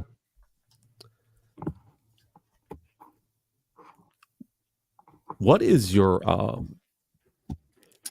do you have a vision or a desire, something you want to accomplish when you're on X? Because I don't think I ever asked that before. Maybe I have, but like, why are you on X? So I got on X November of 2022, right after Elon bought it. Never dealt with Twitter. Never. I had no idea what it was like. If you talk to people, it was like, "Oh, it's just a cesspool. It's just this and that. Too political. It's too this and too nasty or too whatever. And so Elon bought it, and I maybe it was a way of supporting the fact that he bought it because he was for free speech, and then it was also curiosity. Curiosity. I was curious what it was like, so I downloaded it. I got on, and I just started going through it, and I actually posted a few things back then. I think they might now be deleted. I don't know, but it was just I think I got into the whole like oh it's like political and then this and then that, and I was like, but then I saw no, I just saw myself like, what am I even doing this for? I already have Facebook. I'm already whatever. So I pretty much deactivated it. I just stopped using it. I deleted the app from my phone, and then I came back. Um, I think September of this year, and I came back because I was like, let me try it again. Let me see what it's all about, what I can do in there. And I started to like join spaces and just hearing people talk. And then I saw it as an opportunity to like, okay, like social media, I see a path for social media. Like people can grow in social media. And then there was the whole like political campaign going on. And I'm like, I want to give my support for this DeSantis, for DeSantis. I think he stands for my values, and I want to support him any way I can. I want people to see that he has support from regular people like me, and so that was one of the things. And then I started to see the whole like monetization aspect of it, and I was like, wait a minute, you mean to tell me that if I reach these milestones, I can like start getting paid? And so then it became a goal to do that as well. So not only was I posting some political stuff, but then I started posting just like my thoughts and just different things. And actually for like a few weeks, a couple weeks, I was like, I'm not gonna post too much politically because I don't want to get like too caught up in it. Like Yeah. politics doesn't drive my life at all. But then I started to like just post a little like more diverse things, and then I started to get close to my mark, and then of like 500 followers, and then I was like, man, I'm getting. I reached my impressions before I reached my followers, and then I started to get like more like just authentic, I guess you could say. Yeah. And I'm interested in the politics that is taking place right now. I'm also interested in like growth, personal and professional. I'm interested in, you know, Christian stuff. I've joined some Christian conversations, and so I'm like, I just want to. Okay, I'm just me. I'm gonna post if I see something that I have an opinion on. I'm just gonna post it. If I see something that I want to support, I'm just gonna post it. And so that's the approach I took.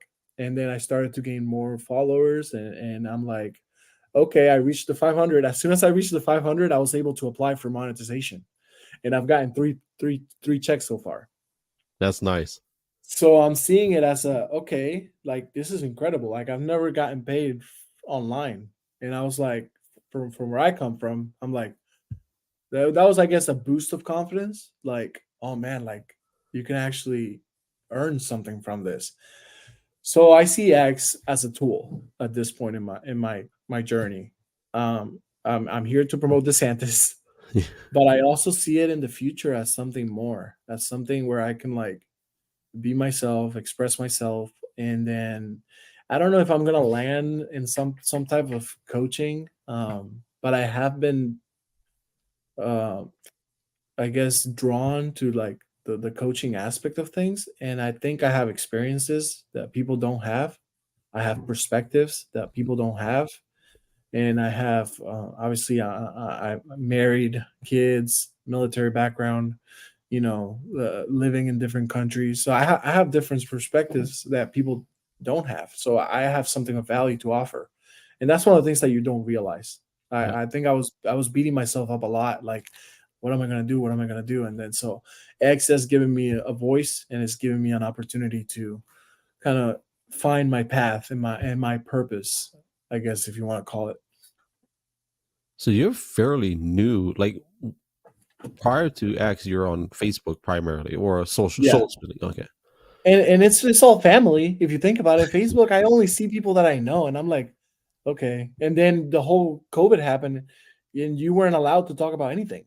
And My post, I think I'm deboosted on Facebook if I'm being honest, because I post anything and it's like doesn't get anything, not even from family or nothing. And I'm like, okay, it is what it is, you know. But I still post every now and then. But I grew tired of Facebook. I guess I keep it just for the family. But Same here. X is so much bigger. Like, where else can I join a space and listen to Elon Musk talk live and just share his thoughts on something? Where else can I meet somebody like you and then, like, you know, a month or two later be on this the podcast talking to each other? So it's like the opportunities that it's providing, it's like it's mind blowing to me. I think Spaces kind of took a lot of people by surprise. So for people that don't know, it's funny because there's an old school people that I run with from years ago. 'Cause I've been on Twitter for at least 7 years before Elon and all that. And what a lot of people don't realize is that people are discovering this live video function, and it's they're saying, "Oh wow, we can go live now." I'm like, "No, we've been able to go live for 7, 8 years now." And it's funny because it just shows. So Tala's in here. She know, like, there was a monetization model when they had the live video. I was averaging about $140 a month just by going live, and people would they would call it like super hard. You would purchase and they could tap the screen and they would donate money. So our viewers would pay us money basically. So every month I would get a check from Twitter, deposit, seeing how you're getting with the ad revenue. Mhm. So they had that live video format. And now that we're talking, this will tie into politics. So I was watching, I think it was Donald Trump at a press conference. And I was doing it on my lunch break, and he was on Fox News. The video froze.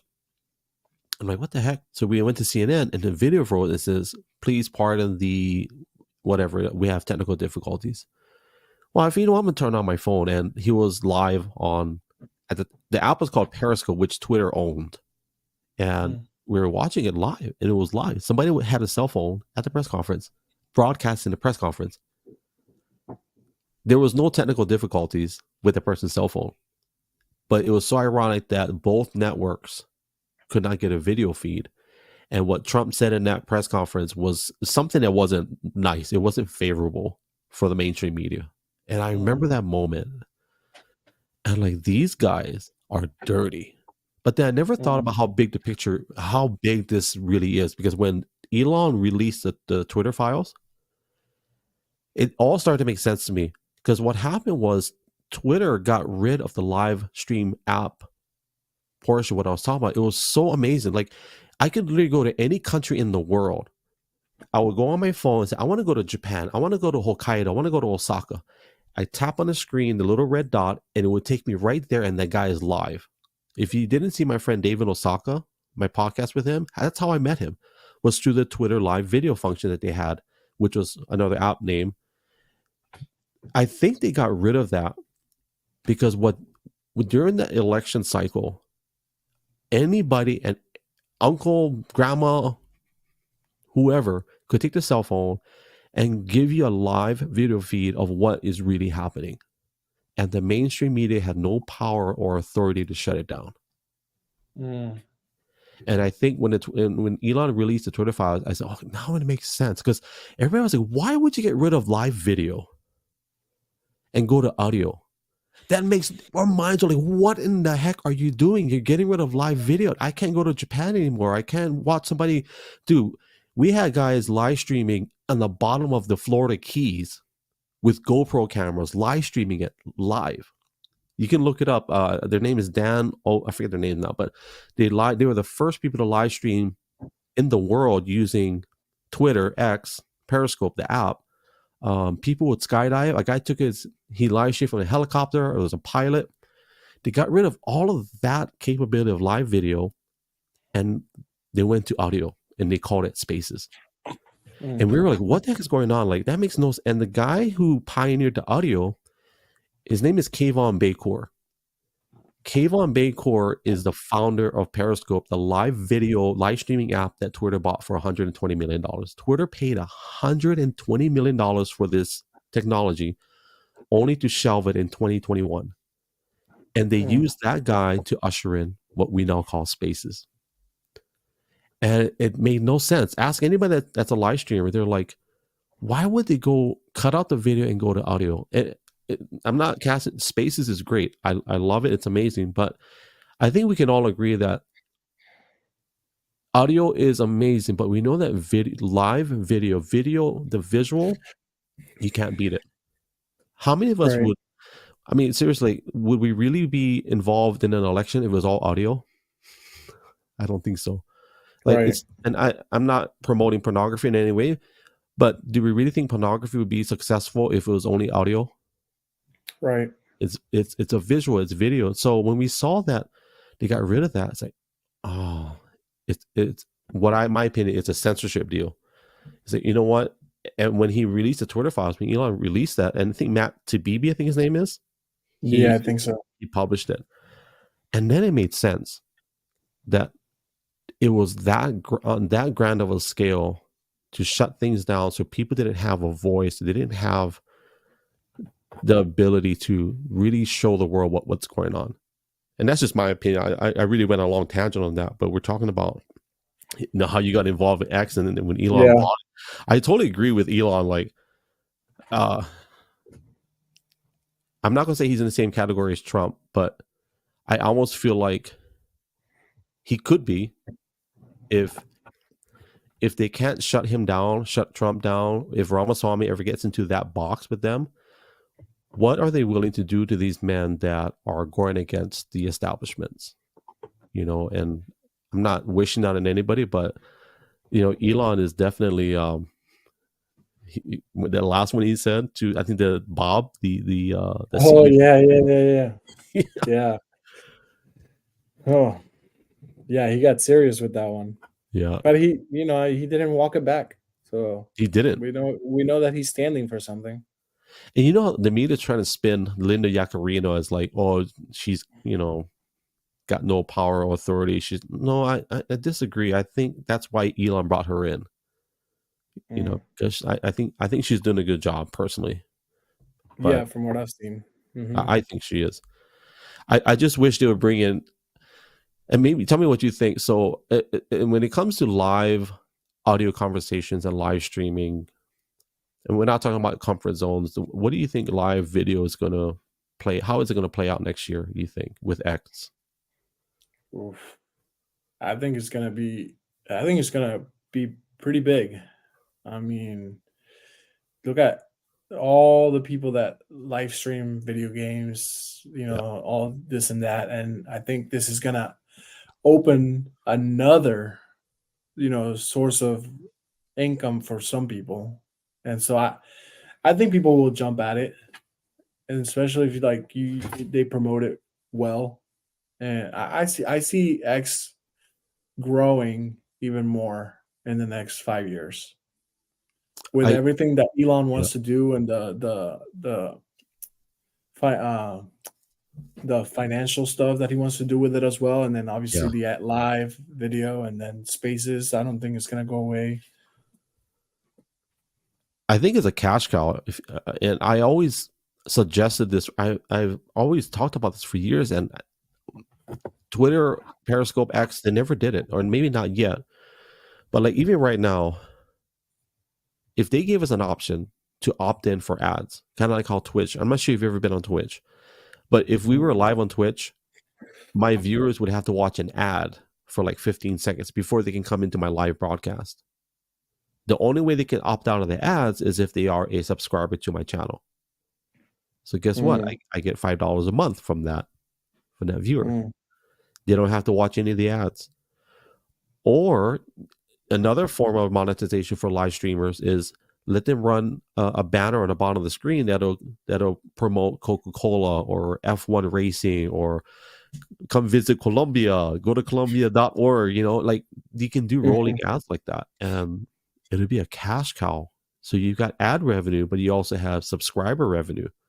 Like I subscribe to 4 people right now. One is Elon, this other guy named Greg. I don't know why we subscribe to. I don't even know why I subscribe to him. Isn't it because it's only like 99 cents? yeah. You know what I'm talking about? That guy. Yeah. I don't even know why he's never acknowledged me. I've tried to get his attention. I said, "Come on, us Greg's got to sit together," and he's never acknowledged me. But you know what? I subscribed to him for 1 month, and then I saw the same thing you were. I'm like, I'm not getting any value for $1. I can't cancel it won't let me cancel, so I'm stuck in it. Really? Yeah, Oh because man. I have an iPad, I use my desktop, I have a Samsung phone and an iPhone.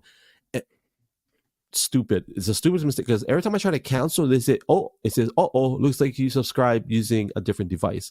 So I go to the other device, Yeah, yeah, and yeah. it won't let me cancel. So I'm like, whatever, I'll just keep paying. Yeah. I would support you, like as long as you're not $10 a month, I would support you $5 a month. I already applied Oh, for you. subscriptions. So I did. I applied too, but they said, "Oh, you're in review." Are you still in review? Oh yeah, I don't see it happening for a couple years because I think they're doing like one by one, and I think there's people that have been waiting for 6 months, and people that have been waiting longer than that. Dude, two of my friends got approved, and I know them personally. Like, I'm like, Oh really? yeah. So I'm like, Well, how long did they wait? How long did they wait? not that long. But the thing is, um, this is my opinion. I never analyzed it till now, but one of them is Judy Riley. If you look at who I subscribe to, she's in Hawaii. She doesn't get, and I'm gonna maybe stir up the pot. That's okay. We don't have a lot of people watching at this moment, but there's a lot of people that pay for impressions, right? And Mm, it is good in the eyes of a advertiser because they're like, "Oh wow, this guy gets a lot of views." Well, the problem is the conversion rate. I don't know how good that is. Nobody knows because I asked, and we can talk about this now. But I've been approached by, I would say, 2 or 3 people that say, "Hey, would you like me to promote your brand and your mm, profile, and we'll promise you, um, whatever." I'm just throwing a fake number, 100,000 impressions per day, whatever. And I'm like, so the question I asked was, well, I am considering that because it's a business. To me, it's a business. I'm all for it if that's how you treat it, and that's how, to me, it's a form of advertising. But what mhm, I'm not down for is if I'm going to pay for something like that, what is the conversion rate? Are these impressions people that are actually considering my products or service or what I'm talking about? Are they genuinely interested in what I'm, So, anyways, my friend Judy in Maui, she's been the same person for the past 7 years. She broadcasts the same things. Her audience is very dedicated. Like, they know who she is. They follow her. They subscribe to her for that specific reason. Um, and I think that's one of the metrics that they look at. It's not just total number, but like, what is the conversion rate? If they click on her name, do they go to the next step, which is maybe a link, or do they retweet or repost, or are they commenting? right. I don't think it's just about total numbers, and and it's just my opinion. I think those people get looked at differently because they may actually generate more revenue than people that have beautiful glamour metrics. You know Mm, what I mean? yeah. I preach about that all the time. Like, glamour metrics are good at face value, but the problem is, what are you convert? Are we converting those numbers into something legitimate? Right. And I ain't gonna call nobody out, but you can tell who's doing it because if they have 1,000 or 3,000 live viewers on the broadcast, and then the next thing they post up, they have like 300 people look at it, you know that there's something going on. Like, why are they only looking at Right. this? And so, we've been around the block for a little while, so we're not, you know, but I'm excited for live video in that respect, that it's a cash cow if they do it right. And if they treat the content creators right. And I know we're all excited and we're very positive about it, but my hair, what the heck? But I will say, what's his name? The Beast, Mr. Beast. Uh-huh. He got some headlines recently. So he said, I uploaded a video, like it, or I'm gonna kick you or whatever, beat you up or something. And somebody said, well, post it here on Twitter, on X. And he replied, oh, actually, Elon said, yeah, do it. And then the Mr. Beast replied and said, I spend millions of dollars making all of my videos. If I post it on here, I won't even recover anywhere near what I invested in those videos. And so when he said that, he started to trend on X on Twitter. And so it reminded me that as good as a platform is or can be, it'll live and die by the way they treat the creators. And Yeah. I will share caution to anybody that is on cloud nine. Just remember that every great platform has had its heyday. Twitter had it when they had Periscope as a live streaming app, and then they went down after that. Elon came in and bought it, and now we're looking up again. Twitch had its heyday. I think Twitch created more millionaires than any other live stream platform on the planet, Wow. other than YouTube. But YouTube came a little bit late to the. So I am excited for X. I just hope that they treat the creators right and they pay accordingly. You know. Right. Did you ever share your ad revenue share with anybody on online? I did the first one. You did? Yeah, it was Yeah. like $30. Yeah. Hey, it works. Yeah. Yeah. It Well, works. now I'm averaging like I'm still a very small account, very Yeah. very small. So I'm averaging like 6 million impressions a month, and it's been like $30, and then I think it's been like $70 combined for like 2 months. So it's $70 I didn't have before, and it's paying for my X subscription. Yeah. I couldn't. So when I first started on social media on Twitter at the time, I was on it. I was live streaming every day, and my wife was like, "What are you doing? Like you're at work? I was live streaming at work, bro. Hey, so I would be on my lunch break at work, and so we had this canoe.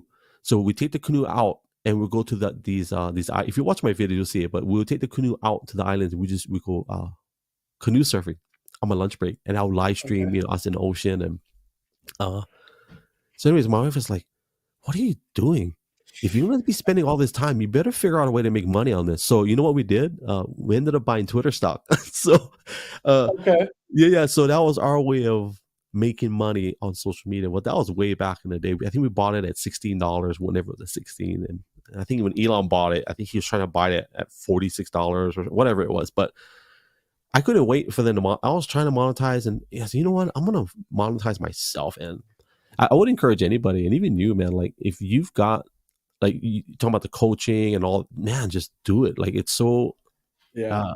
it's available, right? Like for me, I have a website and I have links to like I sell t-shirts and coffee cups and all kinds of silly. I mean, hey, if I wake up tomorrow morning and I made like $50, hey, hallelujah. You know what I mean? And then Right. companies like I'll tell you, reach out to these guys. I'll send you the info. But like this is one of my partners, Archon Mountain. So like they have all this equipment. Like I get 10%.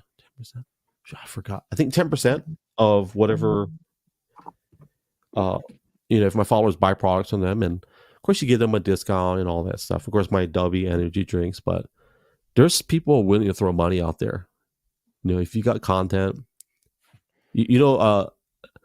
my dream sponsor would be Manscaped. Yeah, yeah, Manscaped. I already tried. You reached out to them? Yeah, I emailed them twice, and like they send you the automated, hey, thank you for that. Somebody will reach out to you, and then somebody reached out to me, and they go, oh, we're sorry, you don't meet our criteria at this time. Check back in the future, but they don't tell me what the criteria is. I reached out to Butcher Box.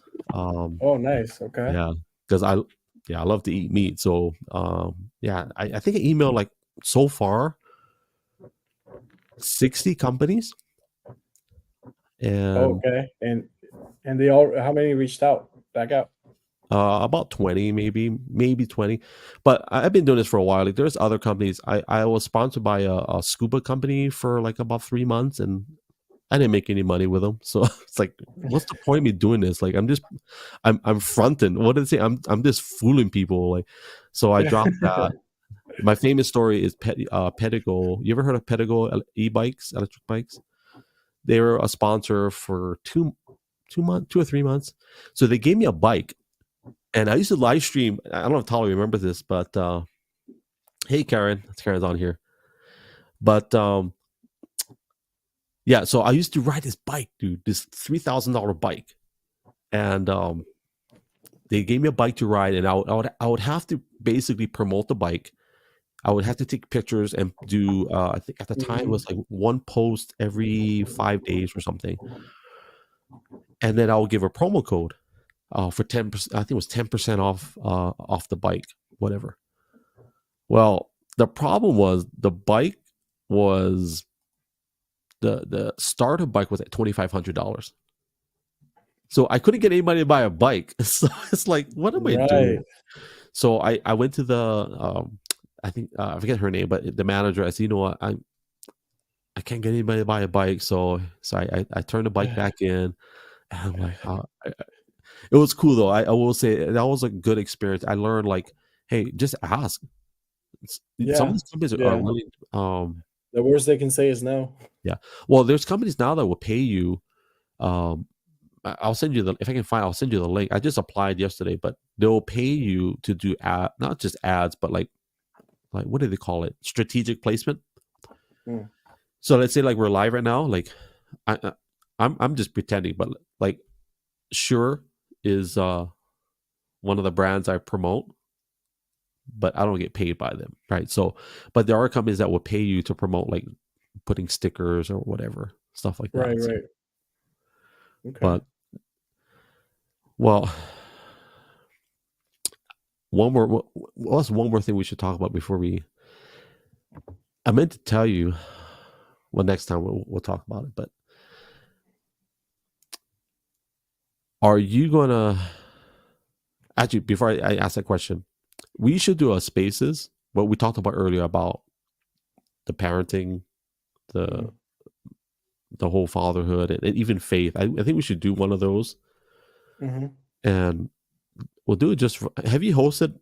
You've hosted spaces already.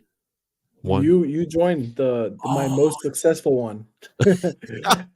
I've tried a few times, and it's just a learning experience. But after you joined the most successful one with like 5 people showed up, we had like a nice conversation. And then I've had a couple others where it was like one person each time, and we just talked back and forth to each other. And then I've had multiple where nobody shows up. So it's a hit or miss, I guess. how did that And make then you feel? you brought Tala. Well, be honest. How did that make you feel when nobody showed up? Indifferent. Yeah. Honestly, I just sit there and I wait to see if somebody pops up and I offer them the mic if they do, but if they don't, I give it a few minutes. I think I've sat there for like an hour one time. Just I was just hanging out around the house doing something. An hour went by, nobody showed up. Oh well, I just close it down, and then I go join another one or the one you joined. I had actually tried twice before. Yeah, I remember. Yeah. And the first one was random. I can't remember. I think it was like open mic. Then the second one was uh space until one person joins. And then one person joined. And then I went to talk. I said, "Hey," and they left. Yeah, yeah, we've all done It that. was it was the funniest thing. My wife died laughing when I told her that. She was laughing. She was like, "So you went to talk to them and they just left you hanging?" And I was like, "Yep." And I closed the space because I said space until somebody joins. And then I closed that one down and I opened the one you joined, which was space until somebody speaks. And then you joined and you requested the mic. I'm not going to say who, and this is the mystery of spaces, and I think everybody's got their formula. And before I lay this out, let me just the guy that I worked with for the past, I'd say 4 years, and the company we had, which was Egg Drop, he was a Twitter engineer.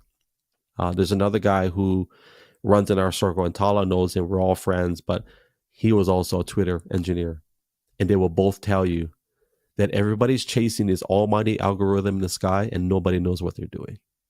They all act like they do and they all charge you these rates to say, hey, which some of it works. But at the end of the day, I would say we all have to remember that somebody is controlling the algorithm for a reason. And Mm. somebody is changing the values of the metrics that determine the algorithms that will recognize you for a reason. the metrics are, it's kind of like, if you get a job as an employee, you're going to work just as hard as you need to so you don't get fired. Your employer will pay you just enough to where you won't quit. And that's what the algorithm is to content creators. It's like, we got to do just enough so they notice us. And then they're like, okay, we'll give them just enough so they don't leave the app and go somewhere else. Well, I think I saw a documentary or something about TikTok. That's kind of what they do. Yeah. Anybody can sign up, and any random video is gonna go viral. Yeah. And then that gives people psychologically, it just gives you that dopamine, and then you're like, oh man, I can do it again. It's kind of like gambling, I guess. If you want to, you get a win every now and then, and you're like, oh, I can double this, and then you just keep gambling away. I had a viral video on TikTok that hit 170,000 views in like, I think 3 hours. And all it was a clown stepping on a toy, and he screamed his head off, and it wasn't even my video. So I'm like, what the heck? And that's not even who I am. That's not even my content. Right. So, and going back to the spaces, so I'm not gonna say who it is because I just thought it was interesting. There was a guy who has I think 280,000 followers. He did a spaces, and like 5 people showed up. And then I'm like, how can somebody with 250,000 followers only have 5 people show up to a spaces? Right. And it answers a lot of questions that confirms that what I always preach is that the amount of followers you have does not dictate the amount of people that are going to view your content. That just shows how many people followed you for whatever reason. They could be dead. Right. They could be grandmas, like maybe grandma dropped her phone in the toilet and she can't find you anymore. I mean, it could be anything. And I just found that interesting that someone of so much notoriety could only get 5 people to jump in on his spaces. And then there's someone great, people engage amazing on spaces, and they'll get like 1,000 people to jump in on their spaces. Right. And it's interesting, right, that everybody's chasing this almighty algorithm. But I think the one common denominator is the engagement factor. If you're engaging with each person as much as possible, they're going to come back. No matter what you can do anything. Like you can post a video of a clown and people will watch it. You know what I mean? Right. But it's hilarious, man.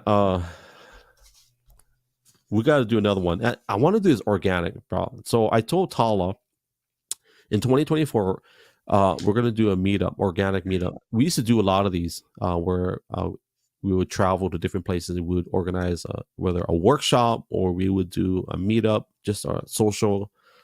But I want to do one on the East Coast next year. And I really don't know. We do conferences, my wife and I, so we understand like there's a business side of it. There's also a social aspect of it. I'm erring on the side of making it a bit, we can charge some money, like $50 to attend. You get a workshop. Maybe Carlos can talk a little bit about whatever is your level of expertise at the time. Or I don't know. It's open. So we're going to do something soon. Okay. We're just talking. We're not planning. We're just talking. My wife is like, you already said you're going to California. No, we're just talking. Hey, man, I appreciate you. Anything you want to talk about before we go to rapid fire? Oh man, I'm just grateful. Thank you for your time. Thank you for your platform. Thank you for your friendship. It's been a pleasure to get to know you, and this was a nice conversation, just casual. Not bad for a first time for me. Well, let me say thank you. This is a learning. I'll be straight up with you. This is a learning curve for me. I'm learning every day, and I'm learning different. I've done so much different types of content. I started as a location streamer, meaning I would just show beautiful stuff.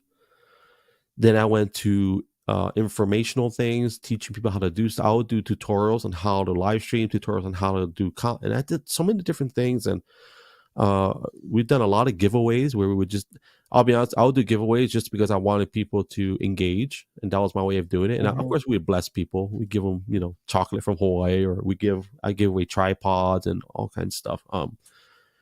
But this, what I'm doing now, long form discussion, I love it. And Oh, I got to get better at it. There's a lot of things I got to work on. I'm a one man band right now, but I would love. I have a barn like right over. It's so perfect. If I can clean it out and figure out how I'm going to do I want to do a studio, a podcast studio. But I love doing this long form because I think TikTok, YouTube Shorts, Instagram Stories, I think it ruined it for like content, in my opinion. If I don't like you, I'm just going to swipe up. But on long right. form, I think there's a market for it. I really think. Yeah. Tala, let me address Tala. Hey, thank you, Tala. Love you too. Appreciate you. Thank you. But yeah, I appreciate you being patient. There's definitely a lot of talking points I got to work on, and then just obviously timeliness and working on all the back. I'm not good at back end stuff, but I appreciate you taking the time, and it's not Yeah, easy of for. course. Uh, I'll be honest with you, I get nervous every time I go live. I don't know if you saw me in the beginning. I was kind of like, I've I been think it's normal. no, yeah, and I've been doing this for what Yeah. 7 years, and I'm on stage like you know, being on the stage, and it's a good nervous, So, Yeah. but I do appreciate you, Carlos, and I appreciate what you're doing for your family, what you did for our country. Without sounding corny, I legitimately am grateful for what you did, even though like I don't care if it's 4 years, 20 years. The fact that you made the cut and you served our country, and very much appreciated. Thank you. Thank you, brother. I appreciate you. And I'm looking forward to doing many more organic stuff with you. So, I'll eventually have you as a guest on my oh yeah, podcast in the you got your future. equipment. Let's No, do it. well, if I can get it to work right. Well, when the next time, whenever you have time, let me know. We'll troubleshoot it together.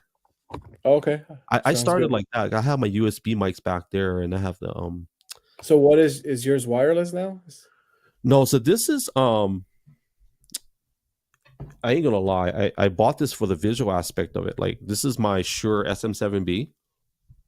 It's wired. But I have it. I'm getting ready for studio applications. So there's a studio down the road from here that I'm going to do a like a it's like a I don't know what you call it. It's a studio space. So I told them I want to use this space for a couple of podcasts and just see what it feels like. And but all this other those are wired as well. But the USB one, this is the one I first started. I started on this. Everybody knows this one. This is the Blue Yeti. This is the beginner. This thing's $140, and it's not that good now, but we all started somewhere, and this is where I started. This is the USB mic, and yeah, I'm gonna keep this. Oh, nice. Yeah, you gotta have to frame it once you have your big old studio. That's my dream, and I don't know how long I'm gonna do this, but it, if I so right now I've got 4 companies that believe in me. Um, 2 of them were guests on my podcast, and so I asked, "Would you be willing to do a partnership, whatever?" I said, "Yeah, great." Well, so I'm like, you know what? Okay, if they believe in me, I'm gonna keep doing this. And so that's why I do that little ad in the beginning because I appreciate the fact that they believe in me and they're willing to support. So, um, but let me land the plane. I appreciate you, Carlos, and we'll get together and we'll talk about getting your setup going. So here we go, All right. rapid fire. For those that don't Oh know, man. when we're ready to land the plane, we're going to do rapid fire. So it's just 10 questions. Carlos has less than 10 seconds to answer. There's no trick questions. They're simple questions just to see what's on his heart at the time. It may change tomorrow or maybe it won't, but here we go. Man. Question number 1. Why did you do this podcast? Oh man, I had to come have a conversation with you. It was a great opportunity for me to grow and just put myself out there. Taco or empanadas? Ooh, uh, a good empanada, man. Yep. This is a rapid fire question, but it's going to be a 3-part question. Okay. An intruder enters your home. Tell me the 3 things that you do. Shout and grab my firearm and be a threat to them. We'll come back to that if we have time, if you're willing. Okay, next question. Money not an issue. Where do you travel to next? I would go to Greece. Fat, juicy steak or succulent lobster? Give me a steak. Medium rare, Yeah, ribeye. sure. Okay, I'll eat anything. those are all one question, by the way. So, okay, one line marriage advice. Oh man, be patient. Best advice that you were ever given. Um, l- Listen twice as much as you speak. This one, listen carefully, okay? So, what do you love the most? What do I love the most? Why? God. DeSantis loses. Who you taking? I may not vote. That's fair. Wow, we went through that quick. Well, we'll come back to the home rate because I honestly want to ask you that question. Okay, so last question is, what is your desire for the next generation? Man, that they can enjoy the same opportunities that I have been able to enjoy. That is, you know, do what you want, whether serve or not. Um, Start a family, start your own business, and have children. Good. We'll come back to that one, but let's go back to so intrude into your home. The three things you do: you shout, you grab your firearm, and you make yourself a threat. Right. Yeah. So, is Florida? Do they have castle laws? Stand your ground.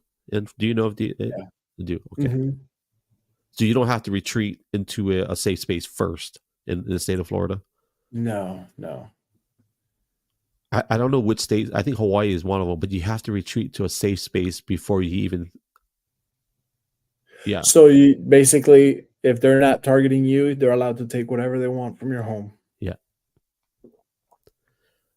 The other thing too is, and I think this is every state, if you fire on someone that's running away, you better prove beyond a shadow of a doubt that you felt that they were posing a threat to human life. Mm-hmm. You can't just shoot somebody in the back if they're running Right. away. But if my daughter's room and you're heading in that direction, you better believe I'm going to shoot you in the back Right. because I don't know what Yeah. your intentions are. Yeah. Yeah. So, That's yeah, fair. we're not getting violent, but hey, we're fathers. Yeah. Okay, so let's close it up with the last question again. So, your desire, you know, I agree with you on every single thing you said, and I think if we don't approach this social media from a generational standpoint, just in my opinion, why are we doing this? Mm-hmm. Right? Because there are people that are invested in us right now. There have been people that have been consistently just hanging out, listening, and watching. If we're not giving people something of value, to me, Mm-hmm. value can be laughter. They can learn something, maybe be entertained, but something that they can take away and say, you know what, I appreciate what Carlos did today. I appreciate him sharing his heart, and I appreciate Greg, you know, flexing on his Marine Corps shorts in the beginning. You know what I mean? Like, I appreciate that. But from a generational standpoint, as fathers, I, I will say I agree with you 100%. I want Well, my believe kid. it or Say it again. I was going to say, but that a few months ago I took an assessment to find a path for me where somewhere I would thrive, and it came to the conclusion that my mission, something that I would do very well, or my mission is to influence, and I think social media offers me that opportunity. Yep. Some careers that go with it is coaching. Some careers that go with it is writing. Careers that go with it is politics. Now, which one am I going to pick? Like I said, I'm not sure. Coaching draws my attention. I feel like I have something to offer, but I just heard it recently on another podcast. Legacy is not what you leave, is who you leave it in. So basically my kids are gonna be my legacy. You know, what values am I instilling in them? So my goal my goal is to influence them the best that I can, so that they can thrive in this world. And now that I'm growing on social media, my goal is to hopefully encourage and influence people so that they can take advantage of their opportunities, or whatever it may be. I got to add another question, and I'm gonna answer the question too. So, who is Carlos? Who is Carlos? Not who do you want Carlos to be? Who? Well, Carlos is he's a natural born leader. I noticed that at a very young age. He's somebody that can fall into the trap of pride. I can be prideful at times. I am somebody that is humble. Carlos is somebody that is humble, and I am somebody that fears the Lord, and I am somebody that is proud of my family and proud of the country that I live in. So I guess those are some of the things that I want to be somebody that's compassionate and somebody that uh, gives more than he takes. I will tell you this. You are a great man. You're, from what I gather, you're a great husband. You're a great Thank father. you. Um, you've done well. And I think in this season, what I believe, and just something God put in my heart just to share with you, is that in your journey, in my journey, in our journey, there's going to be a lot of opportunities placed in front of us that are going to be seasons of things that we do, not to just show the world who we are, but what I believe that God has placed us in this chapter, in this season of our life, to influence the generations. And I see that in you, and I appreciate it. I appreciate that in you, and I'm not saying this from a place of elevated stance, but one as the same level as you. But I'm very proud of you, Carlos. I really am, and I'm very honored and blessed to be able to do this today. Super proud of you. And I'm Thank you, brother. excited, bro, to see what God's going to do in your life. And I'm excited to see what I will tell people that are going to watch the replay. Like, we're not identified by the things we do. It's like what I said about LeBron James and Michael Jordan. You know, I asked my kids who's LeBron James. They was always a basketball player. I said, well, who's Michael Jordan? Well, he was a basketball player. I said, no, those are the things that they did. That's not who Mm, they are. And I say the same thing about you and I, Carlos. Even though you've done amazing things, you and I are not defined by the things that we do. We're defined by who God says we are mhm. and Yeah. the calling you have in your life. And I'm so excited, bro, to be writing some chapters. And I know you're going to be in some of the chapters next year in my book. So, brother, I love you. I love you Appreciate too, you. brother.